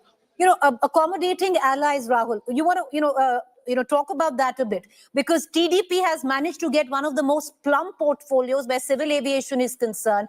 You have JDS, who's done decently. But would you think JDU, where Lalan Singh getting just animal husbandry, would be happy because they were vying for the railway ministry, which Ashwini Vaishnav has kept? But remember, the Prime Minister's just had a little bit of his stock hit, right? He's not completely wobbly at this moment. He understands the importance of the railway ministry, understands the importance of what Minister Ashwini Vaishnav has been trying to do. You've got bullet train corridors that are being built. In the budget, they announced they want to expand it to other parts of the country. They're trying to ensure that the track upgradation is given great emphasis. So this really is at the core of what the Prime Minister is trying to get done. So wherever he thinks he really has a very important reform agenda, he's trying to keep that with people he trusts, who he thinks can go out and get the job done. So it accommodates allies to the extent that is required, but doesn't become unwieldy, Preeti. All right, accommodate allies, continuity over change. That has been picked where Prime Minister Modi is concerned. But Siddharth, I want to bring you in. Last few questions. We talked about the biggest gainers. Now I'm going to put you on the map who have been the biggest losers. I don't think that is the impression that one gathers from here. I just want to tell you one more quick thing. The Communications and IT Ministry, remember UPA days? 2G scam. Siddharth been obsessing about the IT ministry. The fact that they have split it now. Right. the fact that they have split it now, and Mr. Scindia is not a newcomer here, there's one more interesting point.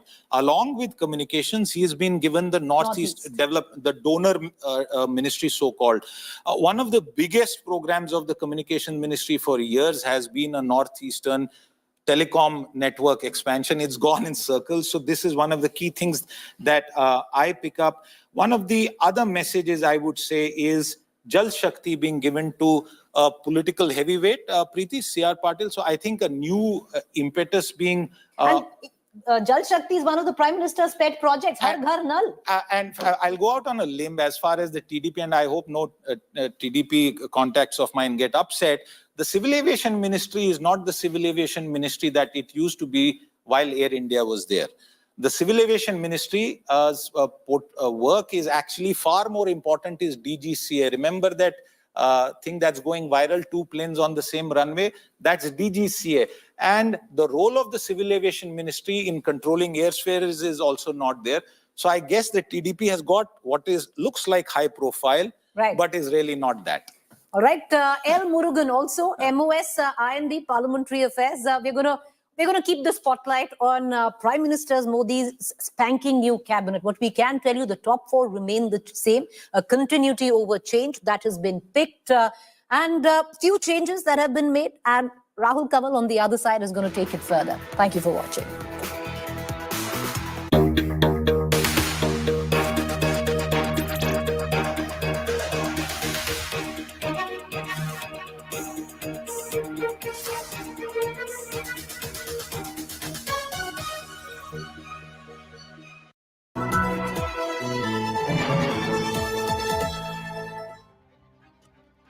An unparalleled election coverage with the team that wins every election.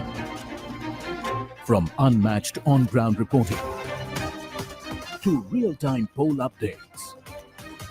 Stay tuned to the Maximum channel for the maximum coverage. Platinum Partner. Signature Finest Silver Elaichi, a premium product from Dilbagh. Mankind Pharma, serving life. Intelligence meets art with the all-new Motorola Edge 50 Pro. Higher heavy-duty air conditioners. Gold Partner, Dulux Paints. Silver Partner, Supreme Total Piping Solution. Vikram आ तो गए, जाओगे कैसे? बड़े आराम से। देखिए ये देश हेलो, मैं आ रहा हूँ और हाँ, भगा कर ले जाऊंगा। सिक्योरिटी!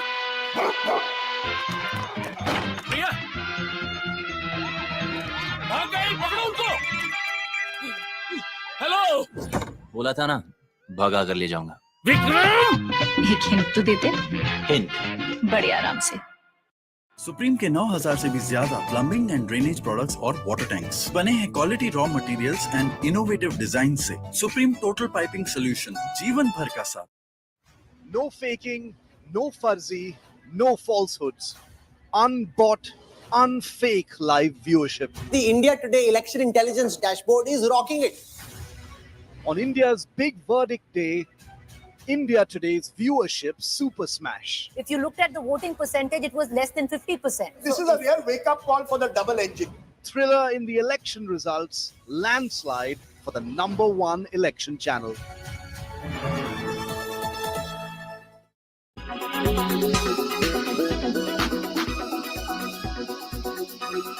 ਇੱਕ ਗੁੱਸਾ ਉਹਨੇ ਪਹਿਲਾਂ ਇਸ ਤਰ੍ਹਾਂ ਦਾ ਬੋਲਿਆ ਹੋਇਆ ਤੇ ਉਹਦਾ ਗੁੱਸਾ ਕਿਤੇ ਨਾ ਕਿਤੇ ਉਸ ਕੁੜੀ ਦੇ ਦਿਲ 'ਚ ਹੋਣਾ ਨਹੀਂ ਚਾਹੀਦਾ ਸੀ ਇਸ ਤਰ੍ਹਾਂ ਹੈਨਾ ਪਰ ਉਹਦੇ ਜਵਾਬ ਦੇ ਵਿੱਚ ਇੱਕ ਪਬਲਿਕ ਫਿਗਰ ਹੋਣ ਦੇ ਨਾਤੇ ਭਾਵੇਂ ਉਹ ਫਿਲਮ ਸਟਾਰ ਭਾਵੇਂ ਉਹ ਇਲੈਕਟਡ ਐਮਪੀ ਬਣ ਗਏ ਹੁਣ ਇਹ ਕਹਿਣਾ ਕਿ ਸਾਰਾ ਪੰਜਾਬ ਹੀ ਅੱਤਵਾਦੀ ਹੈ ਸਾਰਾ ਪੰਜਾਬ 'ਚ ਅੱਤਵਾਦ ਇਹ ਮਤਲਬ ਇਹ ਗਲਤ ਇਸ ਤਰ੍ਹਾਂ ਨਹੀਂ ਹੋਣਾ ਚਾਹੀਦਾ ਕਿ ਤੁਸੀਂ ਸਾਰੇ ਉਹ ਪੰਜਾਬ ਹੈ ਜਿਹਨੇ ਦੇਸ਼ ਲੈ ਕੇ ਦਿੱਤਾ ਹੈ ਉਹ ਪੰਜਾਬ ਹੈ ਜਿਹੜਾ ਦੇਸ਼ ਦਾ ਪੇਟ ਪਾਲਦਾ ਅੱਜ ਵੀ 130 ਲੱਖ ਮੀਟ੍ਰਿਕ ਟਨ ਕਣਕ ਦੇਊਂਗਾ ਹੁਣ ਐਸੇ ਸੀਜ਼ਨ 'ਚ ਦੇਸ਼ ਨੂੰ ਕੋਈ ਵੀ ਉਹਨਾਂ ਦੇ ਵਿਰੁੱਧ ਕੋਈ ਬਹਿ ਅੱਤਵਾਦੀ ਨੇ ਵੱਖਵਾਦੀ ਨੇ ਸੋ ਇਸ ਤਰ੍ਹਾਂ ਗਲਤ ਗੱਲ ਹੈ ਪੰਜਾਬ ਜਿਹੜਾ ਉਹ ਦੇਸ਼ ਦਾ ਧੁਰਾ ਹੈ ਸੋ ਧੁਰਾ ਸਹੀ ਰਹੂਗਾ ਤਾਂ ਦੇਸ਼ ਸਹੀ ਰਹੂਗਾ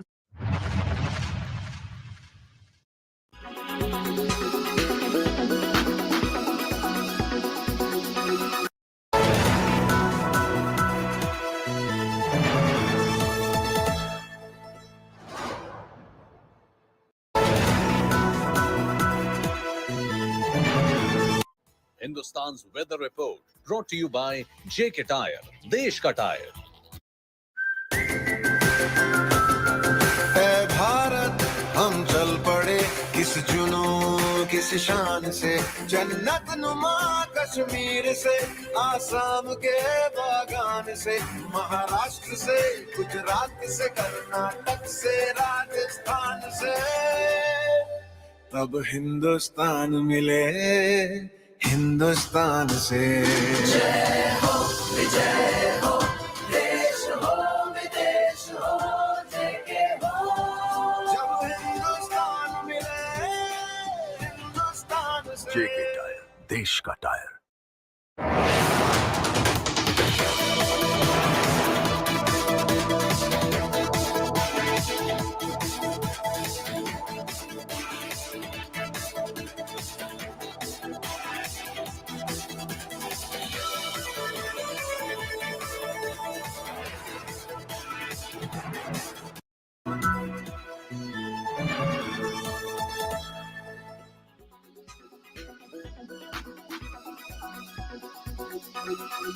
शपथ ले ली है, अब 100 दिन का काम जो एजेंडा सेट किया था वो शुरू हो गया। आज प्रधानमंत्री भी पहुंचे हैं काम पर। किस तरह से आप देखते हैं? क्योंकि नरेंद्र मोदी जी कल बताए थे, वोट टेकिंग सेरेमनी से पहले ही सब मिनिस्टर्स जो बनने वाला है, जो नाम सूची तय किया है, सबको बुलाकर आदेश दिया गया ये सरकार कैसे चलने वाले है, आने वाले 5 साल कितना कमिटमेंट के साथ काम करना होगा, कल ही बताए गए। क्योंकि मेरे को पूरा विश्वास है, लगातार जो 10 साल से हम जो देश के विकास के लिए, देश के हित के लिए, देश को गौरव बढ़ाने के लिए, देश में इंफ्रास्ट्रक्चर एक्टिविटी इंप्रूव करने के लिए जो काम किया है, हम एक संकल्प पत्र के नाम पर आने वाले 5 साल भी हम क्या काम करने वाले जनता के सामने लगाए। और एनडीए हो, बीजेपी हो, संकल्प पत्र के आधार पर आने वाले 5 साल हम देश को सेवा करेंगे। मेरा पूरा विश्वास है, जो विपक्ष के लोग बार बोल रहे ये सरकार नहीं रहेगा, उनको बताना चाहता हूँ, कान खोल के सुनो, ये सरकार 5 साल रहेंगे, अगले 5 साल भी हम फिर सत्ता में रहेंगे।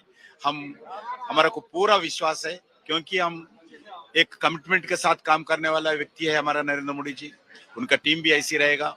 हम भ्रष्टाचार मुक्त भारत बनेंगे, परिवारवाद मुक्त भारत बनाएंगे और विकास युक्त भारत बनाएंगे, देश और गौरव बढ़ाने के लिए प्रयास करेंगे। और जो 2047 में एक विकसित भारत होना चाहिए, उसके लिए भी पूरा रोड मैप लगाकर हम पूरे राजनीतिक पार्टियों से, पूरे देश के 140 करोड़ जनता से, नरेंद्र मोदी जी की तरफ से मैं आह्वान करना चाहता हूं, विकसित भारत के लिए राजनीति से उठकर, भाषा से, रिलीजन से, रीजन से, कैस्ट से उठकर आइए, देश को 2047 में नरेंद्र मोदी जी का जो संकल्प है, जो कल्पना है, उस विकसित भारत बनाने के लिए सब मिलके आइए, सब मिलके काम करेंगे।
Presented by RP Sanjeev Goenka Group, growing legacies.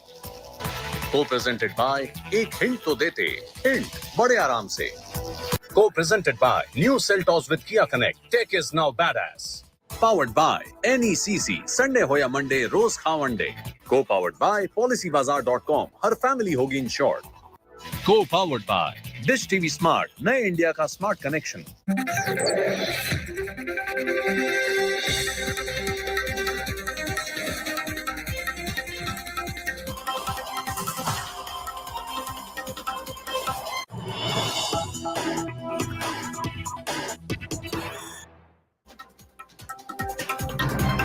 Good evening and welcome. You're watching the news track. I'm Rahul Kamal. Sources are back on Raisina Hill. And ladies and gentlemen, if you are tuning in this evening, that frankly is the biggest story in the cabinet reshuffle. In the past 10 years, we've seen information, the flow of information happen in a unidirectional fashion. Suddenly, and as we saw, when the cabinet portfolios were made public, each minister or his party revealing information about what portfolio the Mantriji had got much before this information was made public by the union government itself. So a very different style of operation, maybe the new way of functioning for Modi 3.0, or maybe just a temporary blip before the dust settles and things return to normal. But that really is the big change. The other big message that's been sent out by the Prime Minister is that he prefers continuity. And if you've been watching our coverage the past 48 hours, this is something we've highlighted again and again, that the Prime Minister doesn't like to tinker much with his cabinet, that he is a votary of continuity, that ministers have built a certain level of expertise in their areas, and he wants them to continue doing what they've been doing. That's typically the way he's operated since he was Chief Minister of Gujarat, and we've seen that continue in Modi 3.0. So we are giving you all the information of who's in, who's out, who's up, who's down, all that and more in the next 1 hour. Let me take you through the headlines we're tracking this evening. Modi 3.0 Sarkar finally takes shape. Shivraj Singh Chauhan is the new Agriculture Minister. JP Nadda gets help. No changes in the portfolios of Home Minister Amit Shah, Defence Minister Rajnath Singh, Finance Minister Nirmala Sitharaman and Jai Shankar.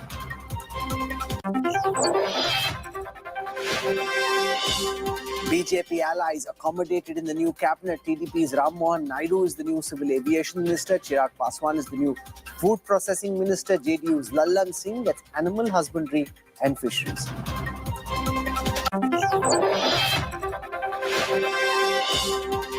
PM Modi addresses PMO officials after taking charge, says his aim is to take the nation to new heights with a people's PMO. लेकिन मैं न सत्ता के लिए पैदा हुआ हूं, न मैं शक्ति अर्जित करने के लिए सोचता हूं.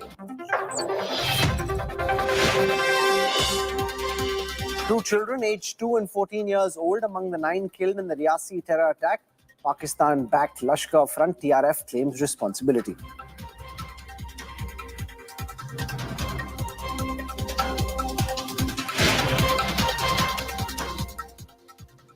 So no change in the big four.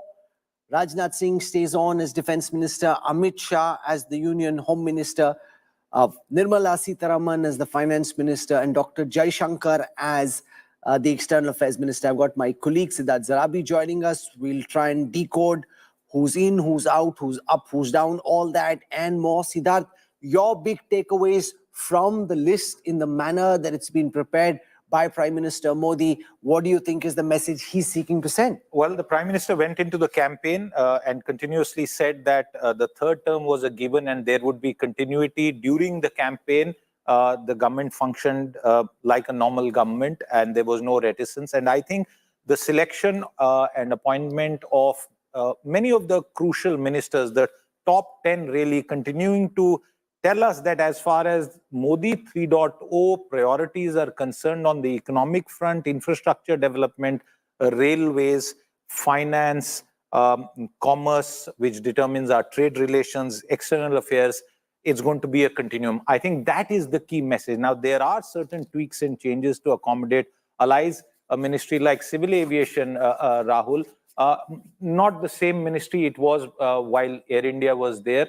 Now with the divestment of Air India, again done by the Modi government, it's a showpiece ministry that's been given out. The core of Modi's policy making, social spending, infrastructure development, and image management as far as India is concerned remains in the same pair of tested hands. And if I may add one more thing, Rahul, go back to Modi 1, Health Ministry, Mr. Nadda with such experience now of handling the entire party, handling this very, very crucial portfolio. Education, again, a safe pair of hands. So it's very clear that the forthcoming budget will carry forward from what was said in the interim budget. So he's not tinkered and tweaked just for the sake of tinkering and tweaking. Where it's been required because new allies had to be brought in, the Prime Minister has done that. For the rest, he's signaling continuity. I've got Paulami Saha who's joining us. She tracks the BJP government for us. With us also at this time is Sheila Bhatt, who's seen the Prime Minister in action since the time when he was a pracharak and a BJP worker. We've got Shantanu Gupta with us. We've got Sanjay Jha. I want to go across to Paulami first. Paulami, you track this government on a daily basis. Who do you think is the biggest gainer? Whose patta is up, whose patta is down? Well, if you look at the cabinet list, at least 4 of them stand out for those who've lost the ministries that they held in the past. Both ministries in that case. For instance, Prahlad Joshi, who held, parliamentary affairs and coal. Jyotiraditya Scindia, who held civil aviation and steel. Gajendra Singh Shekhawat, who held Jal Shakti in the past. And, these are the ministries. Mansukh Mandavia, who held health and now, in fact, has been moved to sports and youth affairs as well as another ministry. So these are, the big shakeups, as you can see. Of course, the big gainers, Shivraj Singh Chauhan, as well as Manohar Lal Khattar as well. But, one of the big charges, big elevation that you see as far as this cabinet list is concerned, that is for Kiran Rijiju. At the time that he lost the law ministry and was moved into Ministry of Earth Sciences, there was a lot of speculation that his patta is down, as you said. He's probably been demoted. But now he's back with 2 charges, parliamentary affairs and minority affairs. Parliamentary affairs is, I've been saying it is going to be very, very critical, a role that he will have to play, where he will have to, negotiate across both benches and ensure that, there is smooth passage of the government's bills, given that the opposition is now in Parliament in the 18th Lok Sabha with bigger numbers.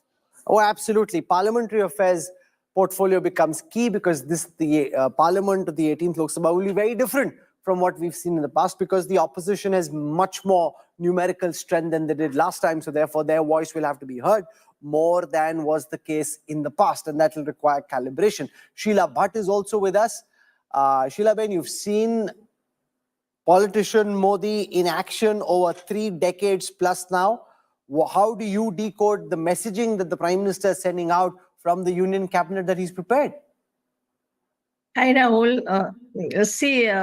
There are no surprises. Is not a surprise after 4th June result, because I'm very sure if a different kind of a result would have come, a different kind of cabinet ministry would have been here. Try and explain that. You're saying if there were 300 par, there would have been lots of technocrats potentially coming in, lots of wholesale changes. But now, Prime Minister, as we know him, he will never show any sign of weakness, or even he won't show only any sign of weakness, but he will also ensure that it is any of his step should not be construed as a weakness. So if he would have made a big change at the top, opposition would have got the credit.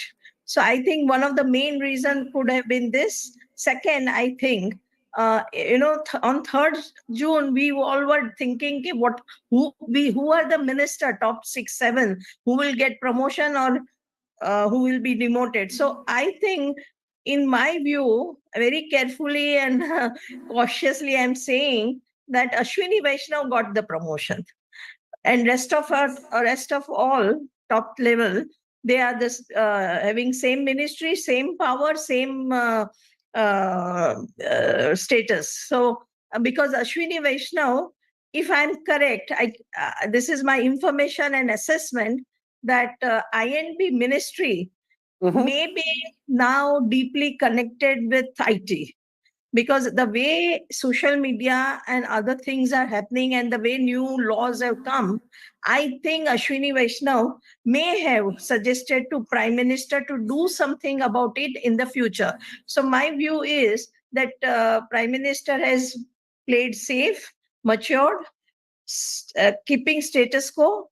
And whatever he wants to do, he will do in the second round, but not now, because definitely any changes in portfolio in a major way, say finance, say home or defense, that would have been construed as that because of the result, he is aware and alerted and cautious and he is forced to do. So he wants to signal that he's in charge, that sab changa si, there's no big deal, everything's under control, and that life goes on as normal.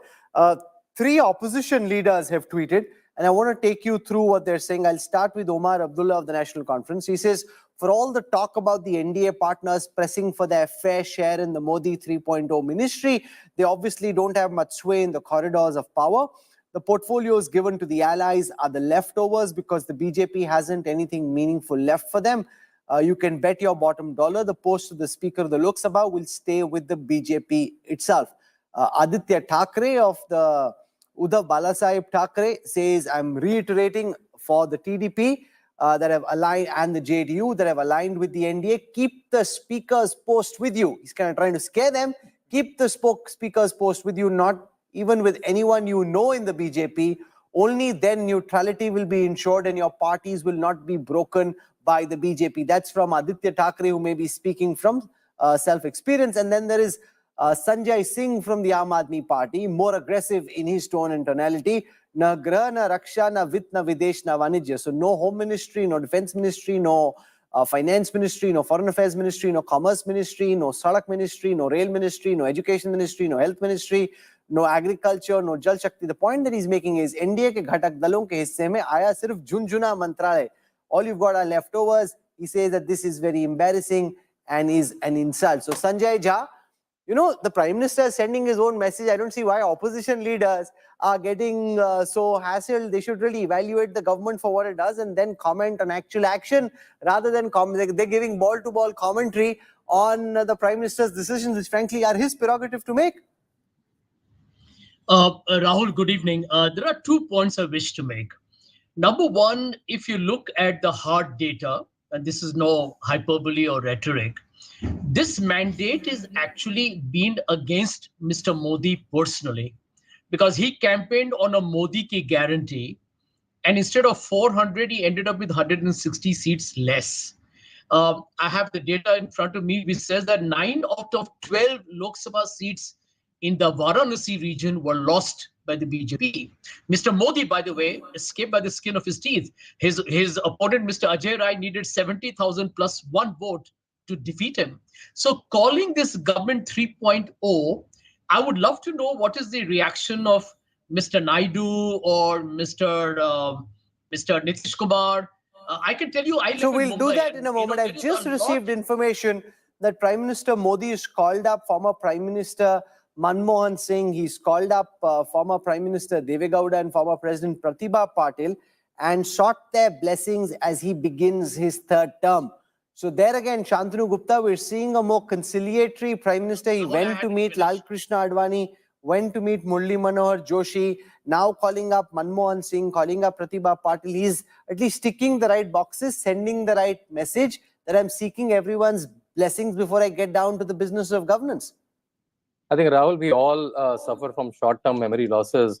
When Prime Minister touched the Constitution, people say he's dying for the first time. Then we realized after a while that people put videos from 2014 and 19 also. Every time he goes to Advani ji and all the senior leaders, I think that's normal. And in BJP, the kind of sanskar they come from, they do it very often. I think Sanjay Jha ji is not coming out of the pleasure of analyzing 2024 election. So he's rather than analyzing the ministry, he's still going back to the result. I think this is the government in continuity. He wants to hit the road running. And I disagree with Sheilaji. I think even if the mandate would be 30 seat, 40 seat more, I think there'd be a lot of retention. CCS would not have been changed. Yeah, there might be induction of some more bureaucrats.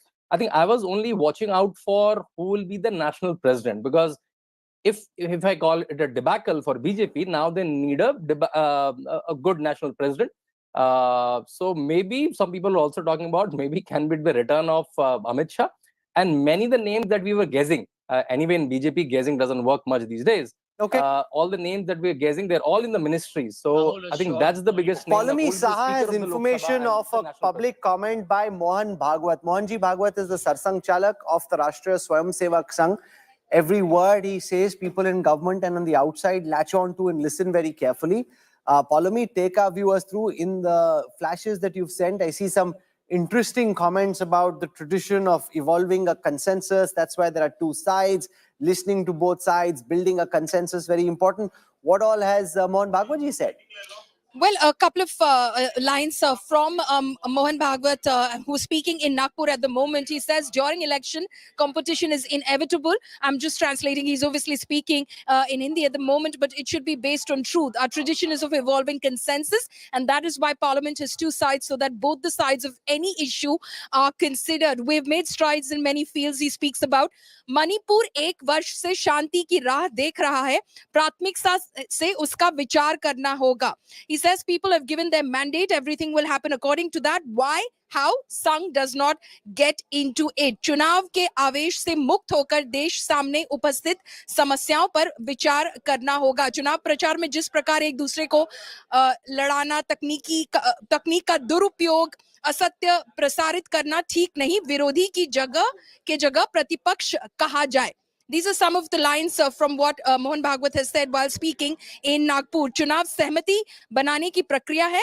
सचित संसद में किसी भी प्रश्न के दोनों पहलू सामने आए, इसीलिए ऐसी व्यवस्था है. It's very interesting. This is the first time we are hearing from Mohan Bhagwatji, the RSS Sarsang Chalak.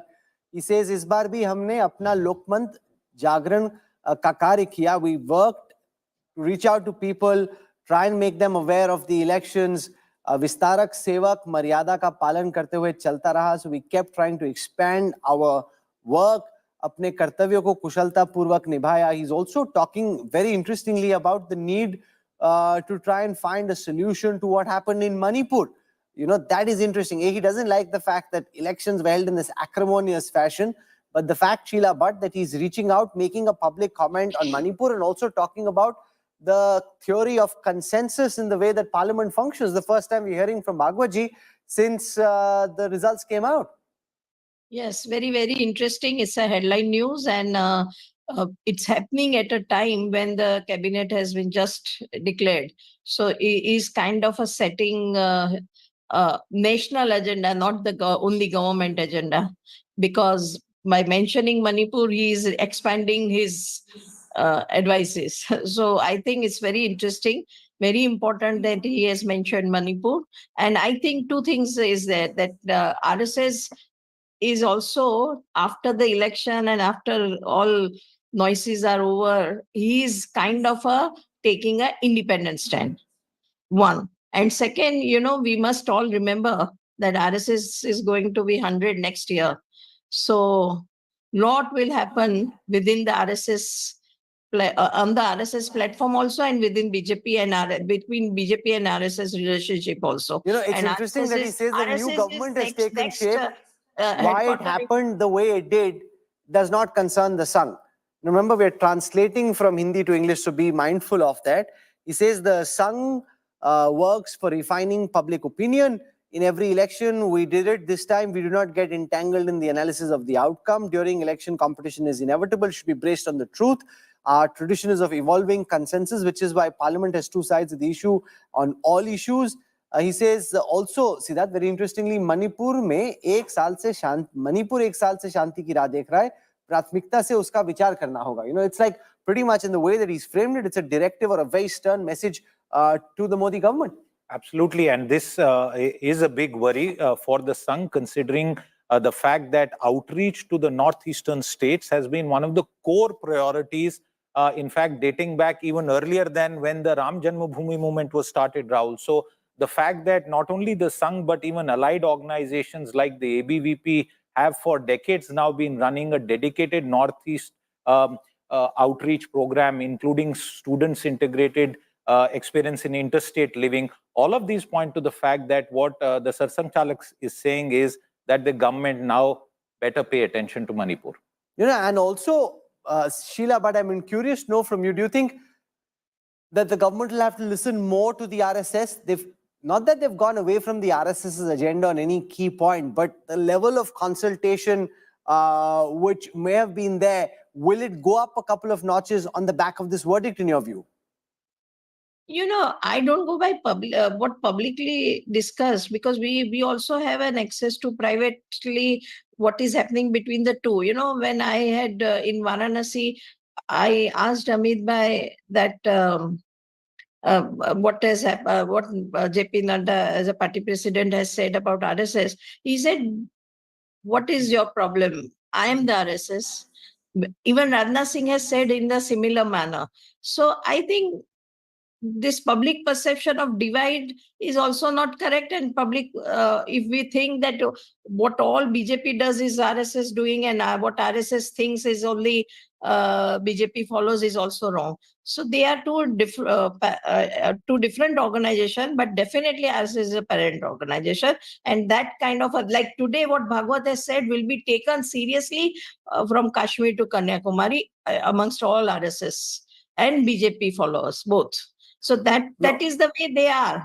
And I think today's Bhagwat's statement is very much important in view of the fact that he's kind of telling BJP people also, and all the people in general also, that let us forget, Rahul, in India, हम कहते हैं ना बुरा ना मत मानो होली है. So he is in a serious tone telling कि चुनाव खत्म हो गया, सब डिवाइड खत्म, अभी काम करो, और काम में उसने one of the agenda Manipur में शांति लाने का कहा है. That's a very important message. Shantanu Gupta is also the biographer of Yogi Adityanath, the Uttar Pradesh Chief Minister.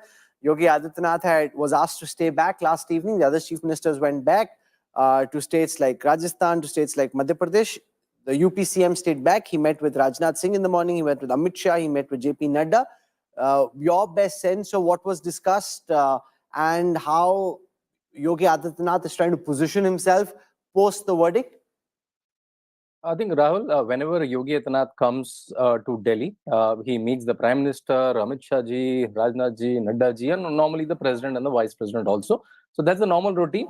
And in fact, Prime Minister, it seems to my understanding, have told in many occasions in Chief Minister's meeting that Yogi Adityanath is normally very diligent. He takes notes of whatever Prime Minister says. Next time when he comes back, he shares that whatever he told, how high completed. I think it's a routine visit, but yeah, every chief minister, every state president is asked to submit a report. But I think that detailed report will take time. So I think, to my understanding, it's a routine that whenever Yogi Adityanath comes, he meet all the senior leaders. But he being a parliamentarian, for him, these power corridors of Delhi are not new.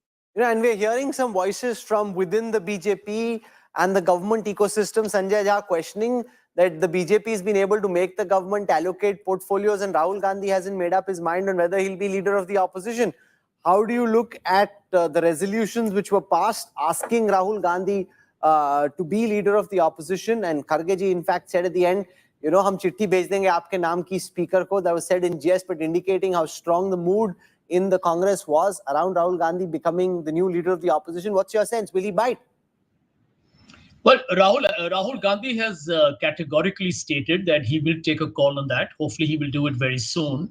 But, Rahul, since you mentioned Manipur, I think it's very important to just kind of bring a fact in front of your viewers.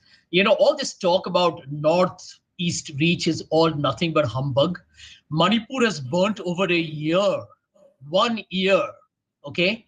And let me tell the gentleman from Business Today who talked about the BJP's Northeast strategy, the Prime Minister has not visited it even once. And the people of Manipur have given both the Lok Sabha seats to the Congress party, which tells you that you can't take the people of India for granted. And I think the Prime Minister needs to explain that. I mean, you don't need the RSS to do your batting. There are thousands homeless, hundreds dead. The state is still, a kind of a tinderbox, and India's Prime Minister is missing in action. So, he can gloat over this 3.0, etc. But let's not get carried away here. This is a coalition government. This is no longer that brutal majority government that Mr. Modi had.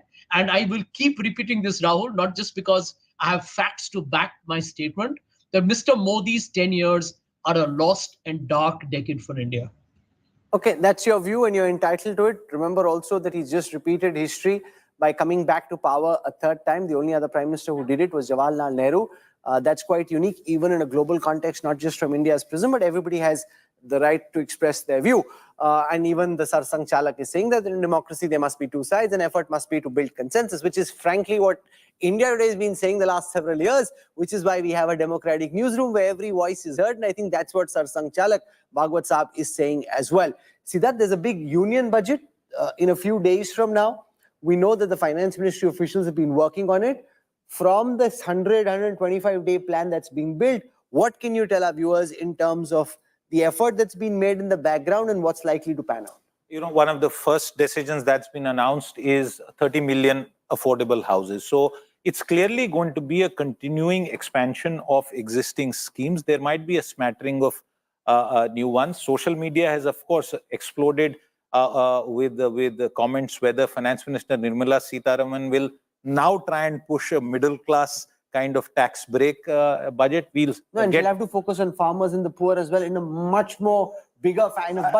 One thing is very clear: the macro backdrop, government revenues, and the overall fiscal position of the union government has not been better than this one, and therefore, if there is a need that the Prime Minister feels that he needs to provide a boost to the consumption economy, including somehow respond to the 55 odd seats lost in rural India, the budget will be an absolutely important occasion, Rahul. But along with the budget, just one quick point, I remember when the convergence bill was pushed almost 24 years exactly in NDA 1, that didn't happen. But today we are seeing at least INB and IT converge under one minister who was also handling telecom, which has now been sort of carved out. So I think almost 25 years later, we can perhaps have a framework for social media regulation, which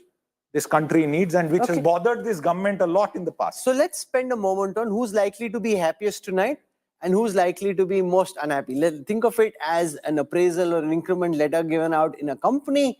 So I'll start with Sheila Bhatt. Sheila, who's likely to be happiest? Who's saying, "Arey wah, meri lottery lag gayi in this appraisal"? Who will be like, "Yaar, maza nahi aaya"? Yeah, this is a speculation, but this is your interpretation analysis. Naturally, nobody's telling us who's happy, who's happy. On record, they're all very happy. Yeah, we have thought about it. So I think Nitin Gadkari must have expected a little better, bigger portfolio one. Second, I think a lot of people were feeling in the market outside the ministry that top reshuffle will be there, which will be more bringing in a fresh air. So that is disappointing for many people who are top policy makers, analysts. Sheila, but stay with me for a moment. Chirag Paswan speaking at this moment. Let's listen to what he's saying. उत्पादन वो करते हैं, उसकी processing बढ़िया से हो, packaging बढ़िया से हो, उसकी मार्केटिंग बढ़िया से हो।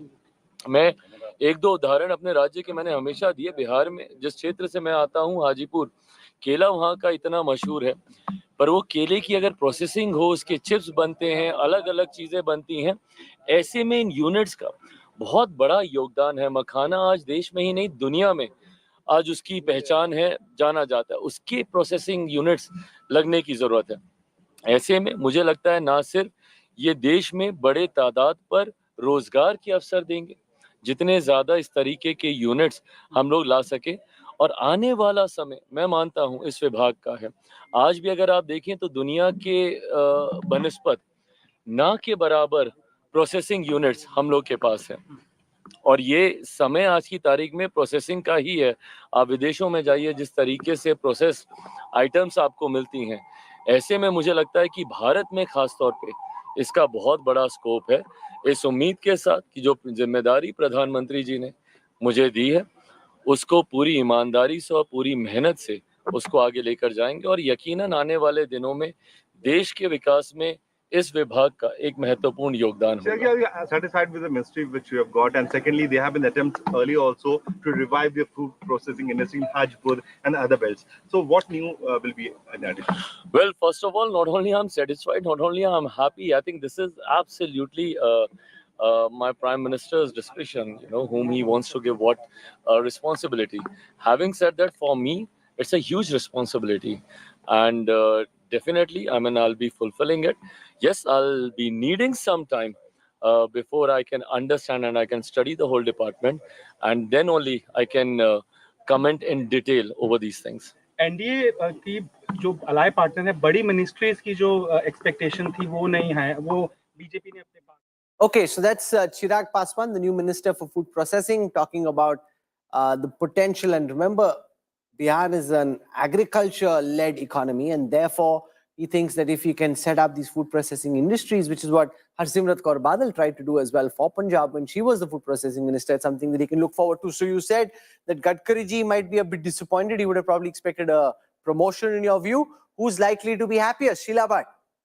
Yeah, and also I think Ashwini Vaishnav, everybody must have been surprised that how he increasingly getting PM's attention, trust, and so much work. His hands are full.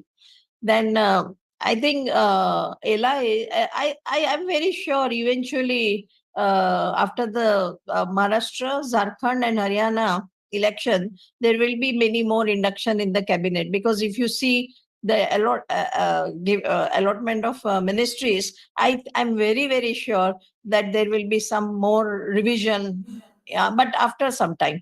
And also, please, Rahul, let us remind all our viewers that political situation is very volatile, in the sense that now this opposition is not only united, but very alert and keeping everybody under the tight watch now.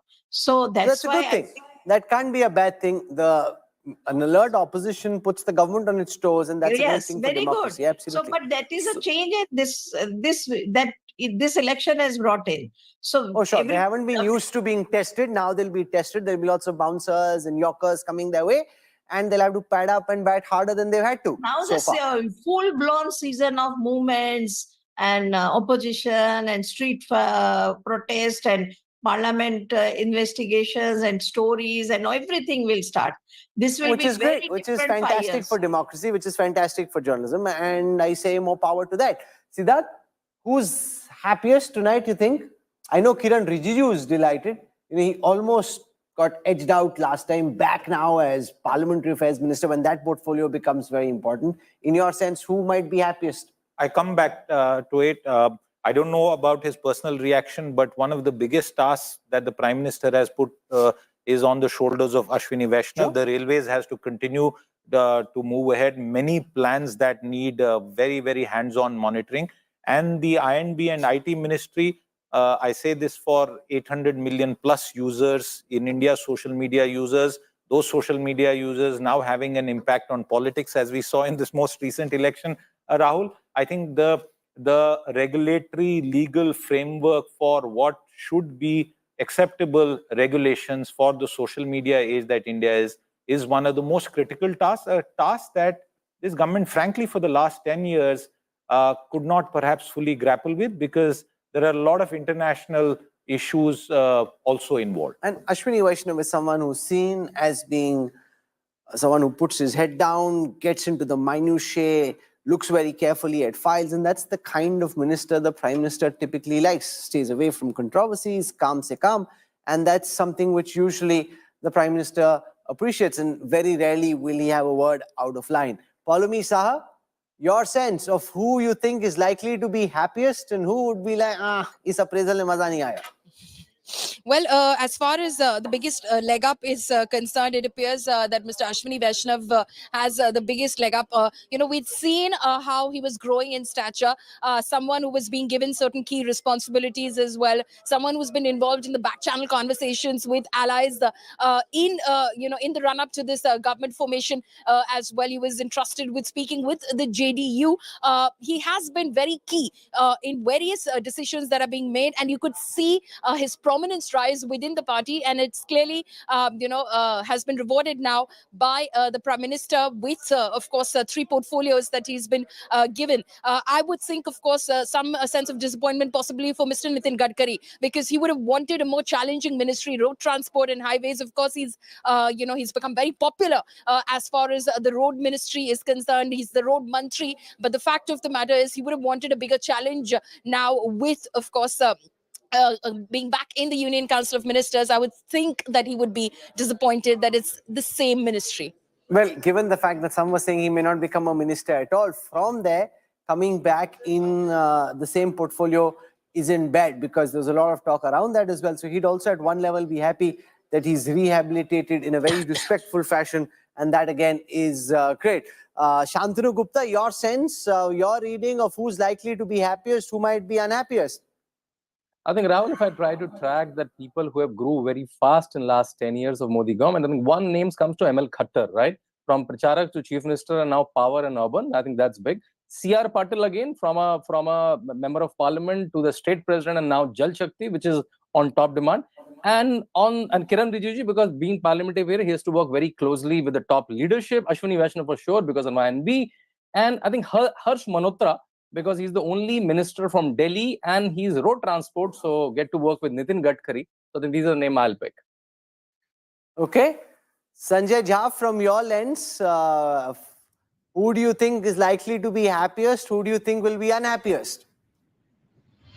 Well, in Mumbai where I live, I can tell you in the business circles, there was a lot of expectation that maybe Piyush Goyal will become the next finance minister. That was the buzz in Mumbai, at least amongst the people I know. But there are two categories of people who I think ought to be very disappointed across the board. Women representation in the cabinet is just 10%, Rahul. For all the hyperbole on women's reservation, etc., I think this cabinet has really not given women the representation they deserve. And the absence of a single Muslim face is equally, something that you can't really ignore. I mean, these are basic dynamics that tell you really the character of this government as of today. But I wish them luck for as long as they last. As long as they last. Okay, Sanjay Jha has got his mojo back. As long as they last, he says. Remember also, once the dust settles, and that's again a key message, Siddharth, that the Prime Minister is trying to send, that there is continuity and that nothing's really changed. That's very important for the Prime Minister, that nothing's changed. I'm intent to bash on. Yes, go on, Sheila Bhatt, go on. In a privately, when we talk about Modi's old days, we call about, there is a Badri Meena phenomenon. That is, Badri Meena factor means PM quintessentially does not like to, he likes consistency, discipline. So Badri Meena is his cook, and for years his personal staff is not changed. He likes to work with the same people. He's working with Amit Shah since 86. His cook, Sanjay Bhavsar, Tanmay Mehta, lots of people are there, lots of. At least I think 25 people are such who are his confidant, and he works with them. So there is a Team Modi, T capital, Team Modi that works. So that is also a factor in making of this cabinet also. No, sure. That's absolutely correct. In his personal staff, amongst his ministers, he likes continuity. Siddharth, will he be able to do that? Got the likes of Sanjay Jha and others in the opposition. From NEET to Manipur, they'll find issues to attack the government with, try and destabilize the government to the extent possible. Well, these are issues that are contemporary. They come up, they go away. But I think the biggest hopes that anyone would have, at least from the cabinet, is Shivraj Singh Chauhan. For 10 years, the government, frankly, with what happened to the aborted farm bills, had a plan. That got aborted, completely derailed, and we have seen the political consequences of that. I think Shivraj Singh Chauhan will be a dark horse, in my view. And given the amount... But what can an agriculture minister really do? Well, clearly talk to farmers. I think there was a failure of even conversations in the past when we saw the crisis at its peak. And I think with Shivraj Singh Chauhan's record from the state of Madhya Pradesh, please remember that he understands MSP and all the issues that are connected. And under him, farming in Madhya Pradesh did well. Absolutely, and one of the biggest contributors to the state GDP.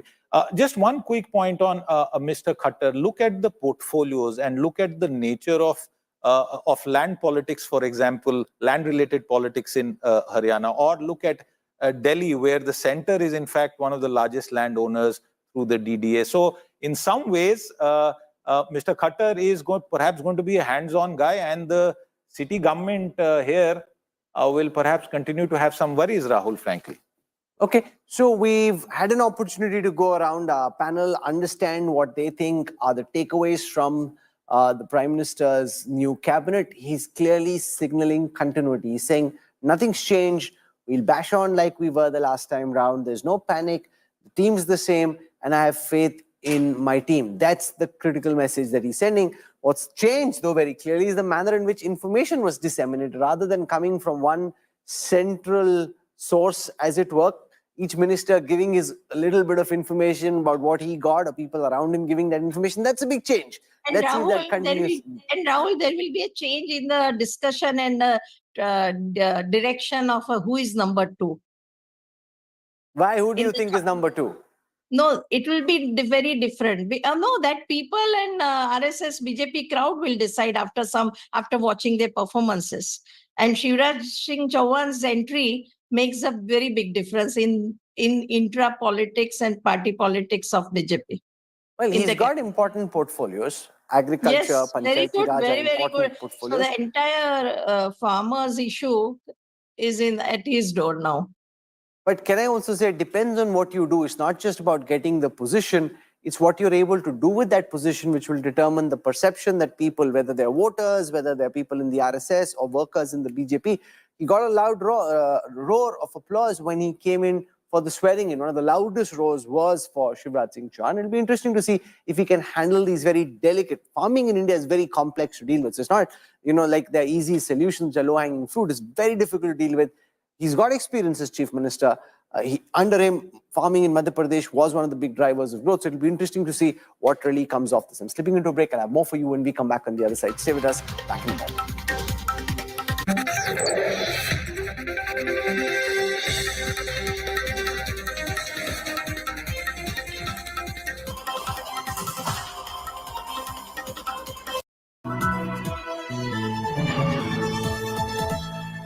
What you doing? Yeah, you're getting me down.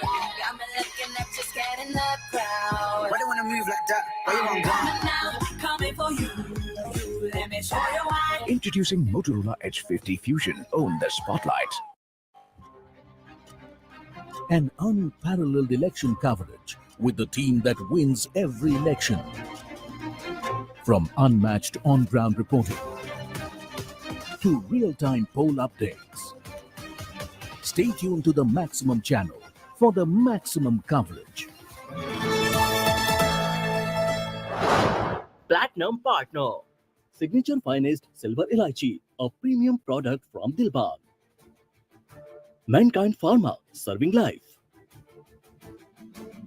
Intelligence meets art with the all-new Motorola Edge 50 Pro. Higher heavy-duty air conditioners. Gold Partner, Dulux Paints. Silver Partner, Supreme Total Piping Solution. Vikram आ तो गए, जाओगे कैसे? बड़े आराम से। देखिए ये देश हेलो, मैं आ रहा हूँ और हाँ, भगा कर ले जाऊंगा। सिक्योरिटी! भैया, भाग गई, पकड़ो उनको! हेलो! बोला था ना, भगा कर ले जाऊंगा। विक्रम! एक हिंट तो देते? हिंट? बड़े आराम से।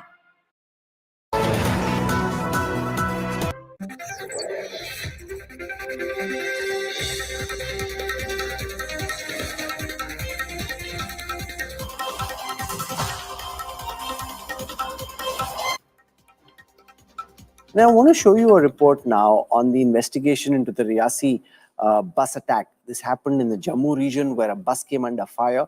At least 9 pilgrims were killed. An investigation has been ordered. And the TRF, a Lashkar outfit based out of Pakistan, is being held responsible for this attack. Here's more.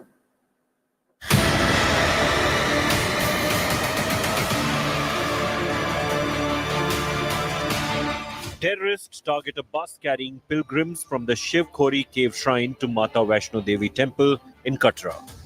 9 pilgrims, including 2 children, killed and around 40 passengers injured in the attack that took place in Riyasi, Jammu on Sunday. The pilgrims were from Jammu, Uttar Pradesh and Rajasthan. Among the casualties is 2-year-old Kittu Saini from Jaipur. Kittu's mother Pooja was also killed in the attack. The family is in shock.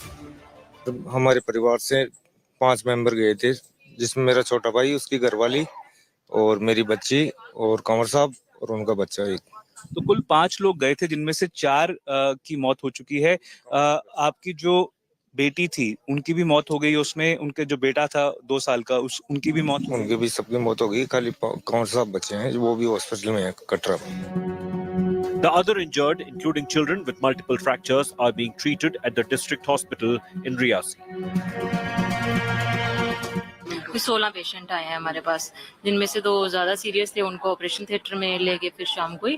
अभी हमारे पास 14 patient हैं, जिनमें 4 बच्चे हैं हमारे पास। Head injury वाले patient हैं, polytrauma वाले पेशेंट हैं, कुछ सर्जरी साइड हैं, कुछ ऑर्थो साइड हैं। Lieutenant Governor Manoj Sinha visited the injured at the hospital and announced an ex gratia of 10 lakh rupees each for the next of kin of those killed and 50,000 rupees each for those injured in the terror attack. नापाक कोशिश हुई है कि Jammu reason को भी किसी तरीके से तरमाल में लाया जाए। ये हम देश को आश्वस्त करना चाहते हैं। कल से माननीय प्रधानमंत्री जी और गृह मंत्री जी भी मामले पर नजर बनाए हुए, मेरी उनसे भी बात हुई है। जो लोग भी जिम्मेदार हैं उन्हें बख्शा नहीं जाएगा। The state police are investigating the terror attack. It is now clear that the terrorist had opened fire on the bus carrying pilgrims. The vehicle lost control and fell into a gorge. There is little doubt that it is a Pakistan-sponsored foreign terrorism, which they would like to, somehow or the other, make it communal, make it community versus community, and they're choosing the places and choosing the targets that way. Pakistan-backed outfit, the Resistance Front, or TRF, an offshoot of the Lashkar-e-Taiba, has claimed responsibility for the terror attack. NIA team visited the attack site and collected evidence on Monday. Meanwhile, politics has peaked with the opposition attacking the center over the terror attack. मैं नहीं समझता हूँ इसका शपथ ग्रहण से कोई ताल्लुक है। टेररिस्ट कहीं भी अटैक करता है। अफसोस इस बात का है कि बेगुनाहों को उन्होंने मारा, बेगुनाह जख्मी हुए हैं जो उनके पीछे हैं। मैं तो दुनिया से अपील करता हूँ कि वो भी ऐसे ताकतों को जो ये चीज कर रहे हैं उन्हें कहें ये बंद करें। तो ऐसी करना बहुत गलत है, किसके ऊपर भी हमला होना नहीं चाहिए। हम टेररिज्म के विषय पर नरेंद्र मोदी जी सरकार 0 टॉलरेंस अपना कर काम करेंगे। 0 टॉलरेंस ऑन टेररिज्म। ऐसे हरकतों से हम खामोश बैठने वाले नहीं है। मैं बताना चाहता हूँ पाकिस्तान को, हमारा सेना पूरा तैयार है। With Sunil Bhatt, Bureau Report, India Today. We'll track the investigation in this case very closely. Deeply unfortunate and timed also just at the moment that the swearing in was taking place, or to try and take attention away from what was happening at Rashtrapati Bhavan. Strange things happen on the internet and stories acquire life of their own, and therefore I thought we'll end with this tonight. While all eyes were on the Prime Minister and his cabinet at Rashtrapati Bhavan last evening, a video of a mystery animal spotted inside Rashtrapati Bhavan went viral. Internet users kept insisting that this was a leopard and it got a life of its own. The entire day, the video of this animal was trending online. The Delhi police has now clarified that this was clearly not a leopard. It just was a cat.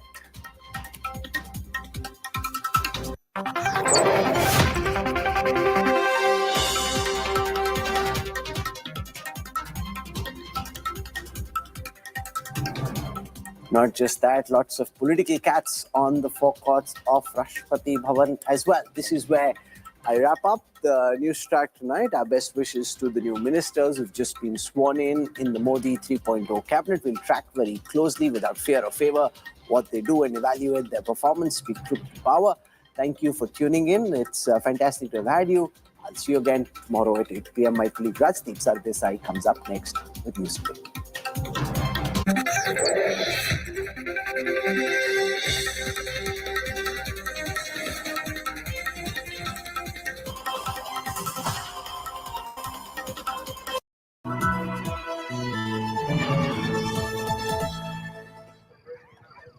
Vikram, आ तो गए, जाओगे कैसे? बड़े आराम से। देखिए ये देश हेलो, मैं आ रहा हूँ, और हाँ, भगा कर ले जाऊंगा। Security!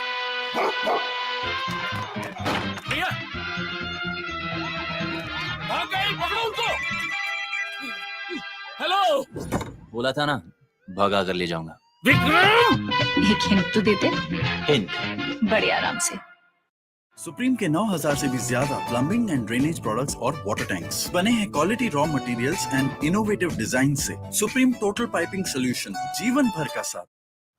No faking, no fuzzy, no falsehoods.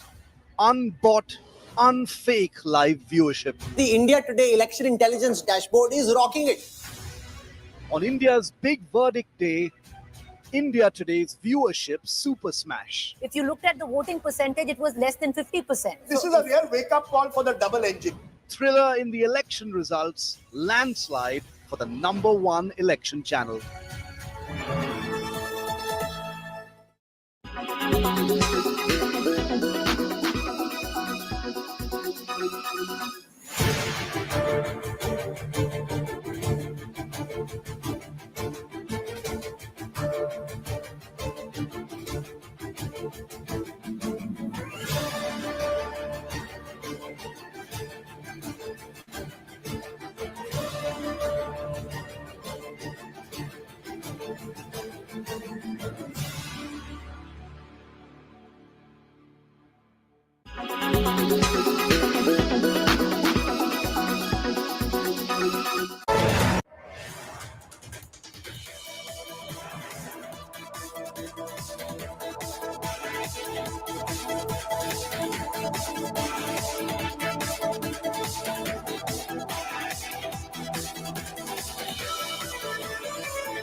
I, Kinjarapu Ram Mohan Naidu, do swear in the name of God कि मैं विधि द्वारा स्थापित भारत के संविधान के प्रति सच्ची श्रद्धा और निष्ठा रखूंगा।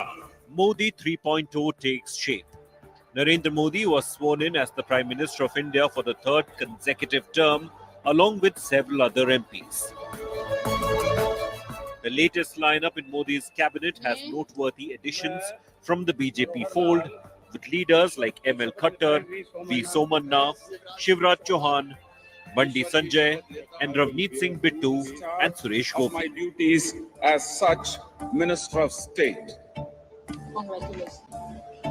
मैं राजीव रंजन सिंह उर्फ लालन सिंह सत्य निष्ठा से प्रतिज्ञान करता हूं। Partners from parties like TDP, JDU, Shiv Sena, and other NDA constituents included Ram Mohan Naidu, Lallan Singh, Pratap Rao Jadhav, Chirag Paswan, Jitan Ram Manjhi, and H.D. Kumaraswamy.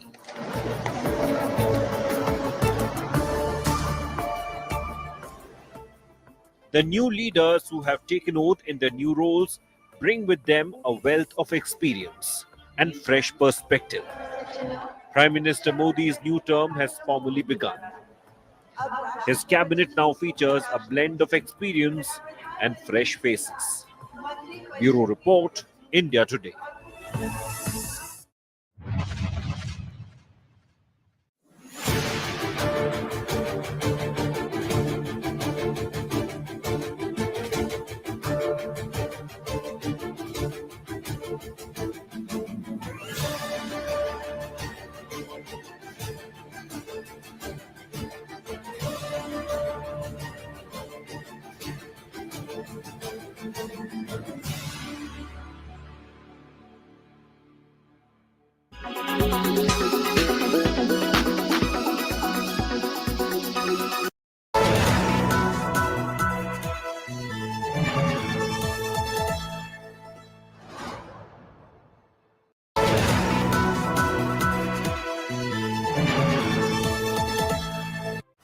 No faking, no fuzzy, no falsehoods.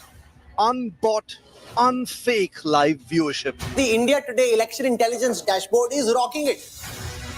On India's big verdict day, India Today's viewership super smash. If you looked at the voting percentage, it was less than 50%. This is a real wake-up call for the double engine. Thriller in the election results, landslide for the #1 election channel. So, sorry.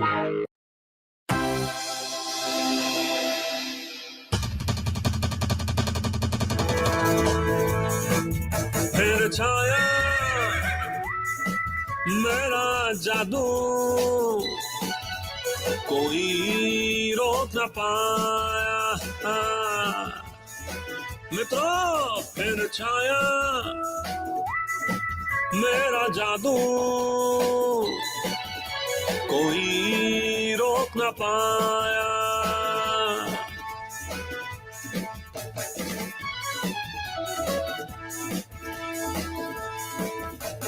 जीत की guarantee हूँ मैं, वादों की warranty हूँ मैं, जनता की मैं उम्मीदें, बेईमानों खतरे की घंटी हूँ मैं। देश ने फिर से भरोसा किया, देश का फिर से पीएम मैं, जो चाहे मोटा भाई से टकराए, हाँ फिर भी जीत न पाए। फिर छाया मेरा जादू, अपोजिशन रोक न पाया।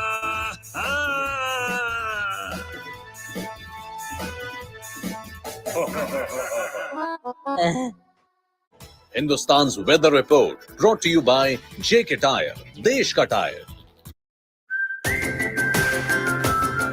ऐ भारत हम चल पड़े किस जुनून किस शान से, जन्नत नुमा कश्मीर से, आसाम के बागान से, महाराष्ट्र से, गुजरात से, कर्नाटक से, राजस्थान से, अब हिंदुस्तान मिले हिंदुस्तान से। जय हो विजय हो, देश हो विदेश हो, जेके हो। जब हिंदुस्तान मिले हिंदुस्तान से। JK Tyre, देश का tyre. No faking, no fuzzy, no falsehoods.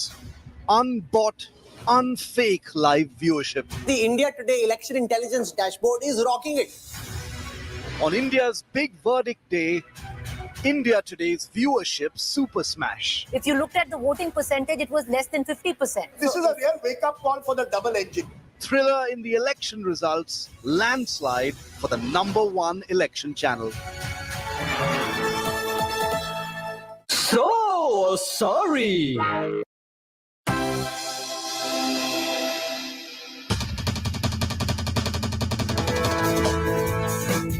फिर छाया मेरा जादू,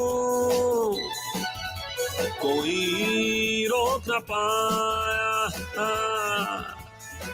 मित्रों, फिर छाया मेरा जादू, कोई रोक न पाया।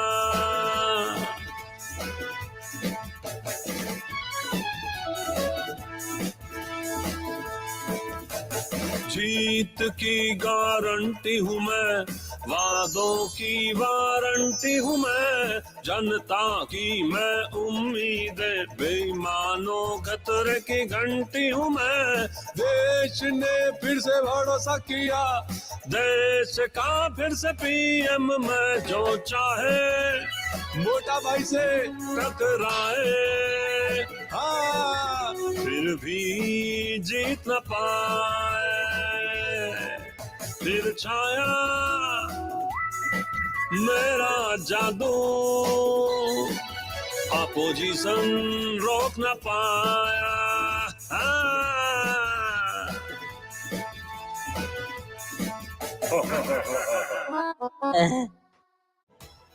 Presented by JK Tyre, देश का tyre.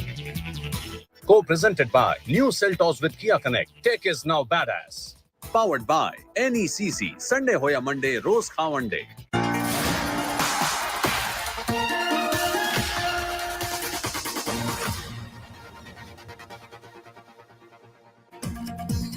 Good evening, hello and welcome to the News Today, your primetime destination. News, newsmakers, talking points. The big talking point The Narendra Modi Sarkar, is it a Modi Sarkar or an NDA Sarkar? Is Modi 3.0 the new cabinet? Old wine, some would say in an old bottle.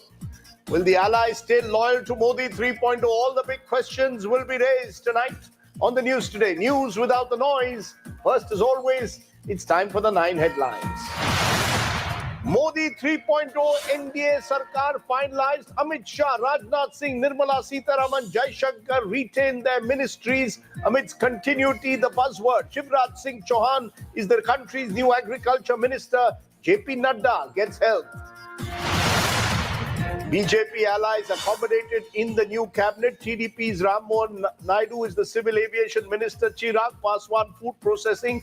Kumaraswamy, steel and heavy industries. JDU, Lallan Singh, animal husbandry and fisheries ministry. But no one gets a major portfolio among the allies. Shiv Sena reportedly upset.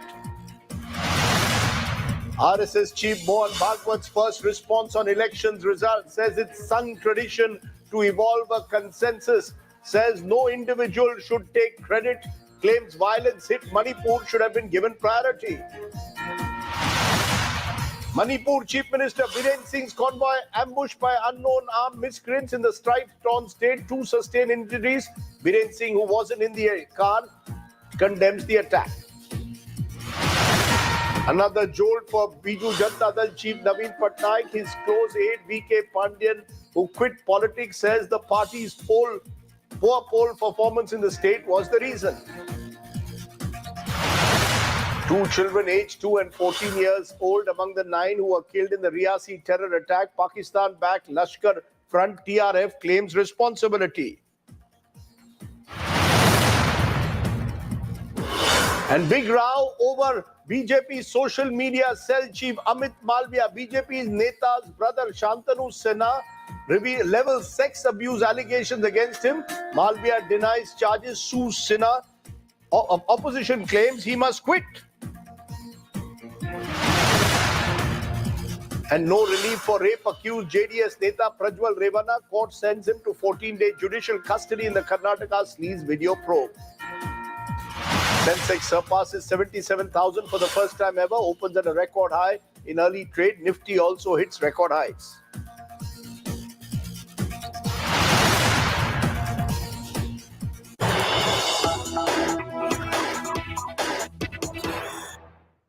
But the big story is coming. It is a buzzword of change, of continuity, not change, as the Prime Minister has unveiled the portfolios of the Modi 3.0 NDA Sarkar. Rajnath Singh retains defense. Amit Shah retains home and cooperation ministries. Nirmala Sitharaman retains finance. Dr. S. Jai Shankar, Ministry of External Affairs. So the big 4, no change in the government. At the very top is the clear message of continuity, even though this is a coalition government. JP Nadda has got the health ministry. Shivraj Chauhan has got agriculture and rural development. Ashwini Vaishnav is another big mover, gets INB, IT, railways. Jyotiraditya Scindia, who was earlier civil aviation, has got telecom and development of northeastern region. The big mover among the allies is the TDP's young MP, Ram Mohan Naidu. He gets civil aviation. But the story really, Hardeep Puri retains petroleum, all the key ministries, Dharmendra Pradhan, education. So the key ministries, and we'll be putting up the list of all the ministers in a moment for you. Continuity is the buzzword. That's what we are picking up. Meanwhile, even as all of this is being said, the RSS chief Mohan Bhagwat has spoken for the first time on the Lok Sabha results. Says the Sangh has a tradition of moving forward by building consensus. Says violence hit Manipur has been ignored for too long. He says carry on with your work, but don't always take credit. Is this in a sense a message to those who were in a way accused of promoting a personality cult? Listen in to what Mohan Bhagwat said a short while ago. और चुनाव प्रचार की या चुनाव में जो होता है उसकी बात ऐसी है, वास्तव में तो प्रजातंत्र की अनिवार्य आवश्यक प्रक्रिया है और उसमें 2 पक्ष रहते हैं, इसलिए स्पर्धा रहती है। स्पर्धा रहती है तो दूसरे को पीछे करने का, स्वयं को आगे बढ़ाने का काम होता ही है, होना ही चाहिए, परंतु उसमें भी एक मर्यादा है। असत्य का उपयोग नहीं करना। चुने क्यों जा रहे लोग संसद में जाएंगे, बैठकर अपने देश को चलाएंगे, सहमति बनाकर चलाएंगे। हमारे यहां तो परंपरा सहमति बनाकर चलने की है। अब 1 साल से मणिपुर शांति की राह देख रहा है, उसके पहले 10 साल शांत रहा, पुराना गन कल्चर समाप्त हो गया ऐसा लगा, और अचानक जो कलह वहां पर उपज गया या उपजाया गया, उसकी आग में अभी तक जल रहा है, त्राही त्राही कर रहा है। कौन उस पर ध्यान देगा? प्राथमिकता देके उसका विचार करना ये कर्तव्य है। Mohan Bhagwat speaking about the need to evolve a consensus, speaking out on Manipur. Joining me now, Paulomi Saha joins me live from our newsroom. She tracks the BJP. Interesting comments, Paulomi, coming in from Mohan Bhagwat, speaking out on Manipur, speaking out on the need for consensus politics. Clearly, in a way, Mr. Bhagwat also sending out messages saying no individual should be taking credit all the time. This is a time to evolve consensus. What's the message that you sense the RSS is giving at a time when the BJP chief JP Nadda during the campaign had said the party doesn't need the RSS? Well, yes, that indeed was a statement that was very surprising and controversial. It did, of course, create a ripple effect. This is, of course, Mohan Bhagwat speaking for the first time since the election results were out. There's a very strong message that you need to be humble in a government. There has to be consensus on various issues as you, of course, want to pass bills in parliament. It is all about democracy. There can be all sorts of name calling, everything during the election campaign. But in Parliament, when you're there, everyone is a representative of the constituency that they've come from, and everyone's voice has to be heard. Very interestingly, because those statements are still coming in, Rajdeep. I'll just read one out quickly because that was not part of the portion. It says, "जो मर्यादा का पालन करते हुए कार्य करता है, गर्व करता है, किंतु लिप्त नहीं होता है, अहंकार नहीं करता है, वही सही अर्थों में सेवक कहलाने का अधिकारी है." Interesting, effectively suggesting that those who are arrogant are not true sevaks. True sevaks do not take credit for everything that they do. They must carry on with their work. Very quickly, though, even on the cabinet, the sense one gets is that the government has decided to go in for continuity, not change. Am I correct? They don't want to rock the boat at this stage. It is a very BJP dominant cabinet. The allies don't seem to have got too many of the prize portfolios that maybe they were looking for. What's the message? Well, absolutely. Not just about portfolio, it's about numbers as well. Already you heard the numbers. Praful Patel did not take up the offer of MOS independent charge because he's held cabinet rank in the past.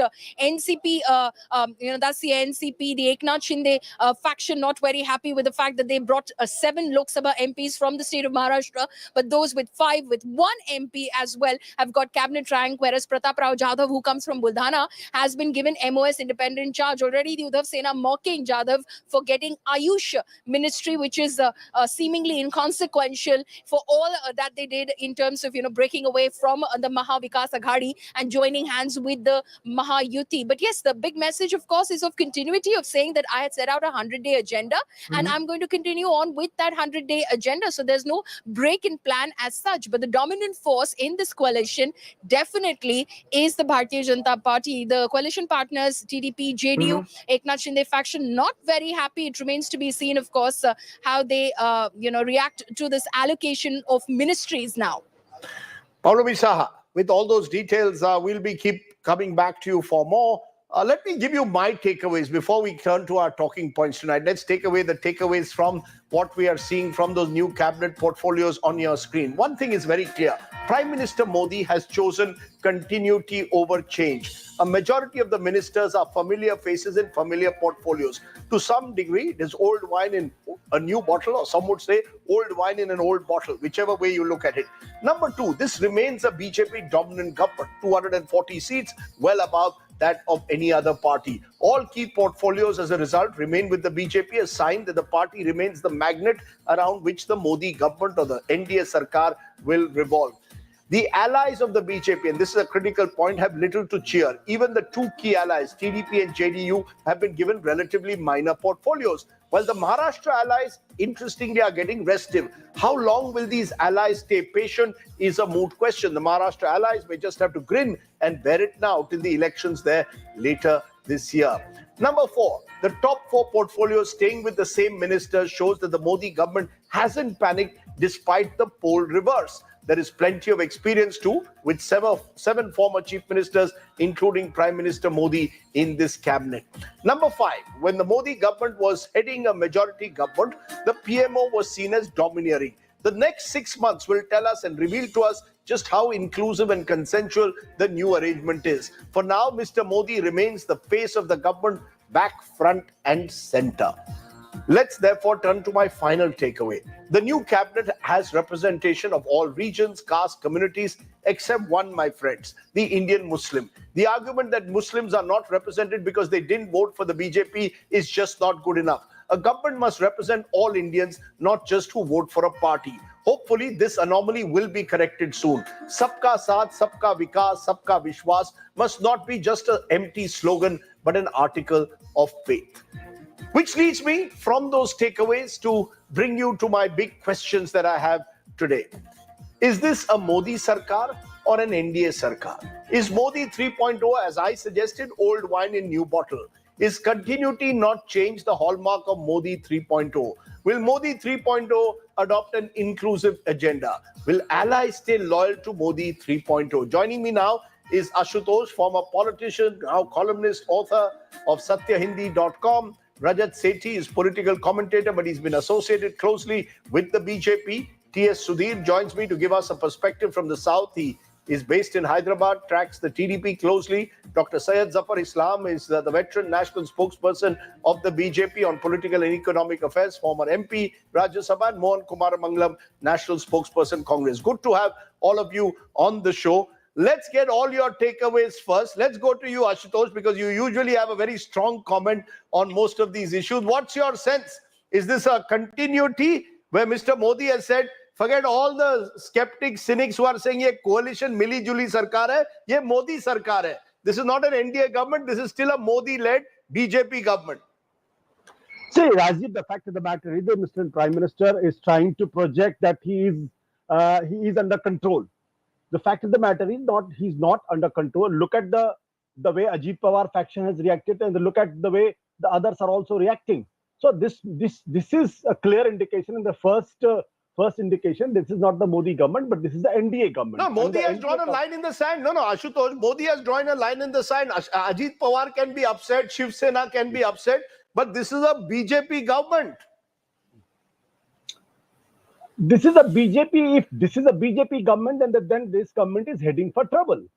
If this is a BJP government, this is what the BJP believes, this is what the cabinet believes, this is what the Prime Minister believes, then it is definitely heading for a trouble. The fact of the matter is that this government, the BJP, has not got the majority on its own. It is 32 member of parliament short. So obviously it depends on allies and mostly on the TDP, which has got 16 MPs, then Nitish Kumar 12 MPs, and Chirag Paswan, that is called 5. So this comprises of 33 MPs. So if BJP believes that that they can get away by doing anything, and like if suppose tomorrow the BJP decides that as they have made a campaign during the campaign about the Muslim reservations, can the BJP say that Chandrababu Naidu, this is not acceptable, and if you do something like this, which is dangerous for the country, that's what the narrative the BJP wanted to make. Can it afford to do that? No, it can't afford to do that. Okay. So it can't afford to do that. The fact of the matter is that issue which BJP made, the Prime Minister made, the Amit Shah made as a central theme of the campaign, that there cannot be reservation on the basis of religion. Here is an accomplice. Here is a partner who's openly saying, "I'm not going to listen to you." And the TDP is saying, "This is not Muslim appeasement. This is basically social justice. Anybody on the marginal should be given the affirmative action." Okay, so you maintain that if the BJP goes in this direction, it's heading for trouble. Zafar Islam, you want to dive in straight away. The way this cabinet has been formed, all the key prized portfolios with the BJP, continuity, not change. Is this still the same kind of government as Modi 1.0, 2.0? Is there a recognition that you've got 240 seats, not 282 or 303. You haven't given your allies any major portfolios. What's the message? Well, first of all, Rajdeep, let me put to bed some of the speculations you are discussing or Ashutosh ji is discussing. These our allies had not asked for any particular portfolio. It's an unconditional support. And this is an NDA government. Again, I want to put this speculation to bed. That is an NDA government to be led by the Honorable Prime Minister, where all the partners are treated as equal. But of course, in terms of the ministries, they have given the flexibility, and it is a prerogative of the Honorable Prime Minister. So that flexibility the Honorable Prime Minister had, and he has chosen whoever he felt can discharge the responsibility efficiently and meet his expectation, have been given the responsibility. But away from that, let me tell you one thing, that in 2019 itself, he had identified few ministers who can take up some few important responsibilities, and that's why you are talking about time and again continuity. Yes, it is a continuity because those identified ministers have been entrusted the responsibility that what they need to do. No, is that a sign of continuity or a sign of absence of talent? Is that a sign of continuity or an absence of talent that you don't have anyone else to replace any of them?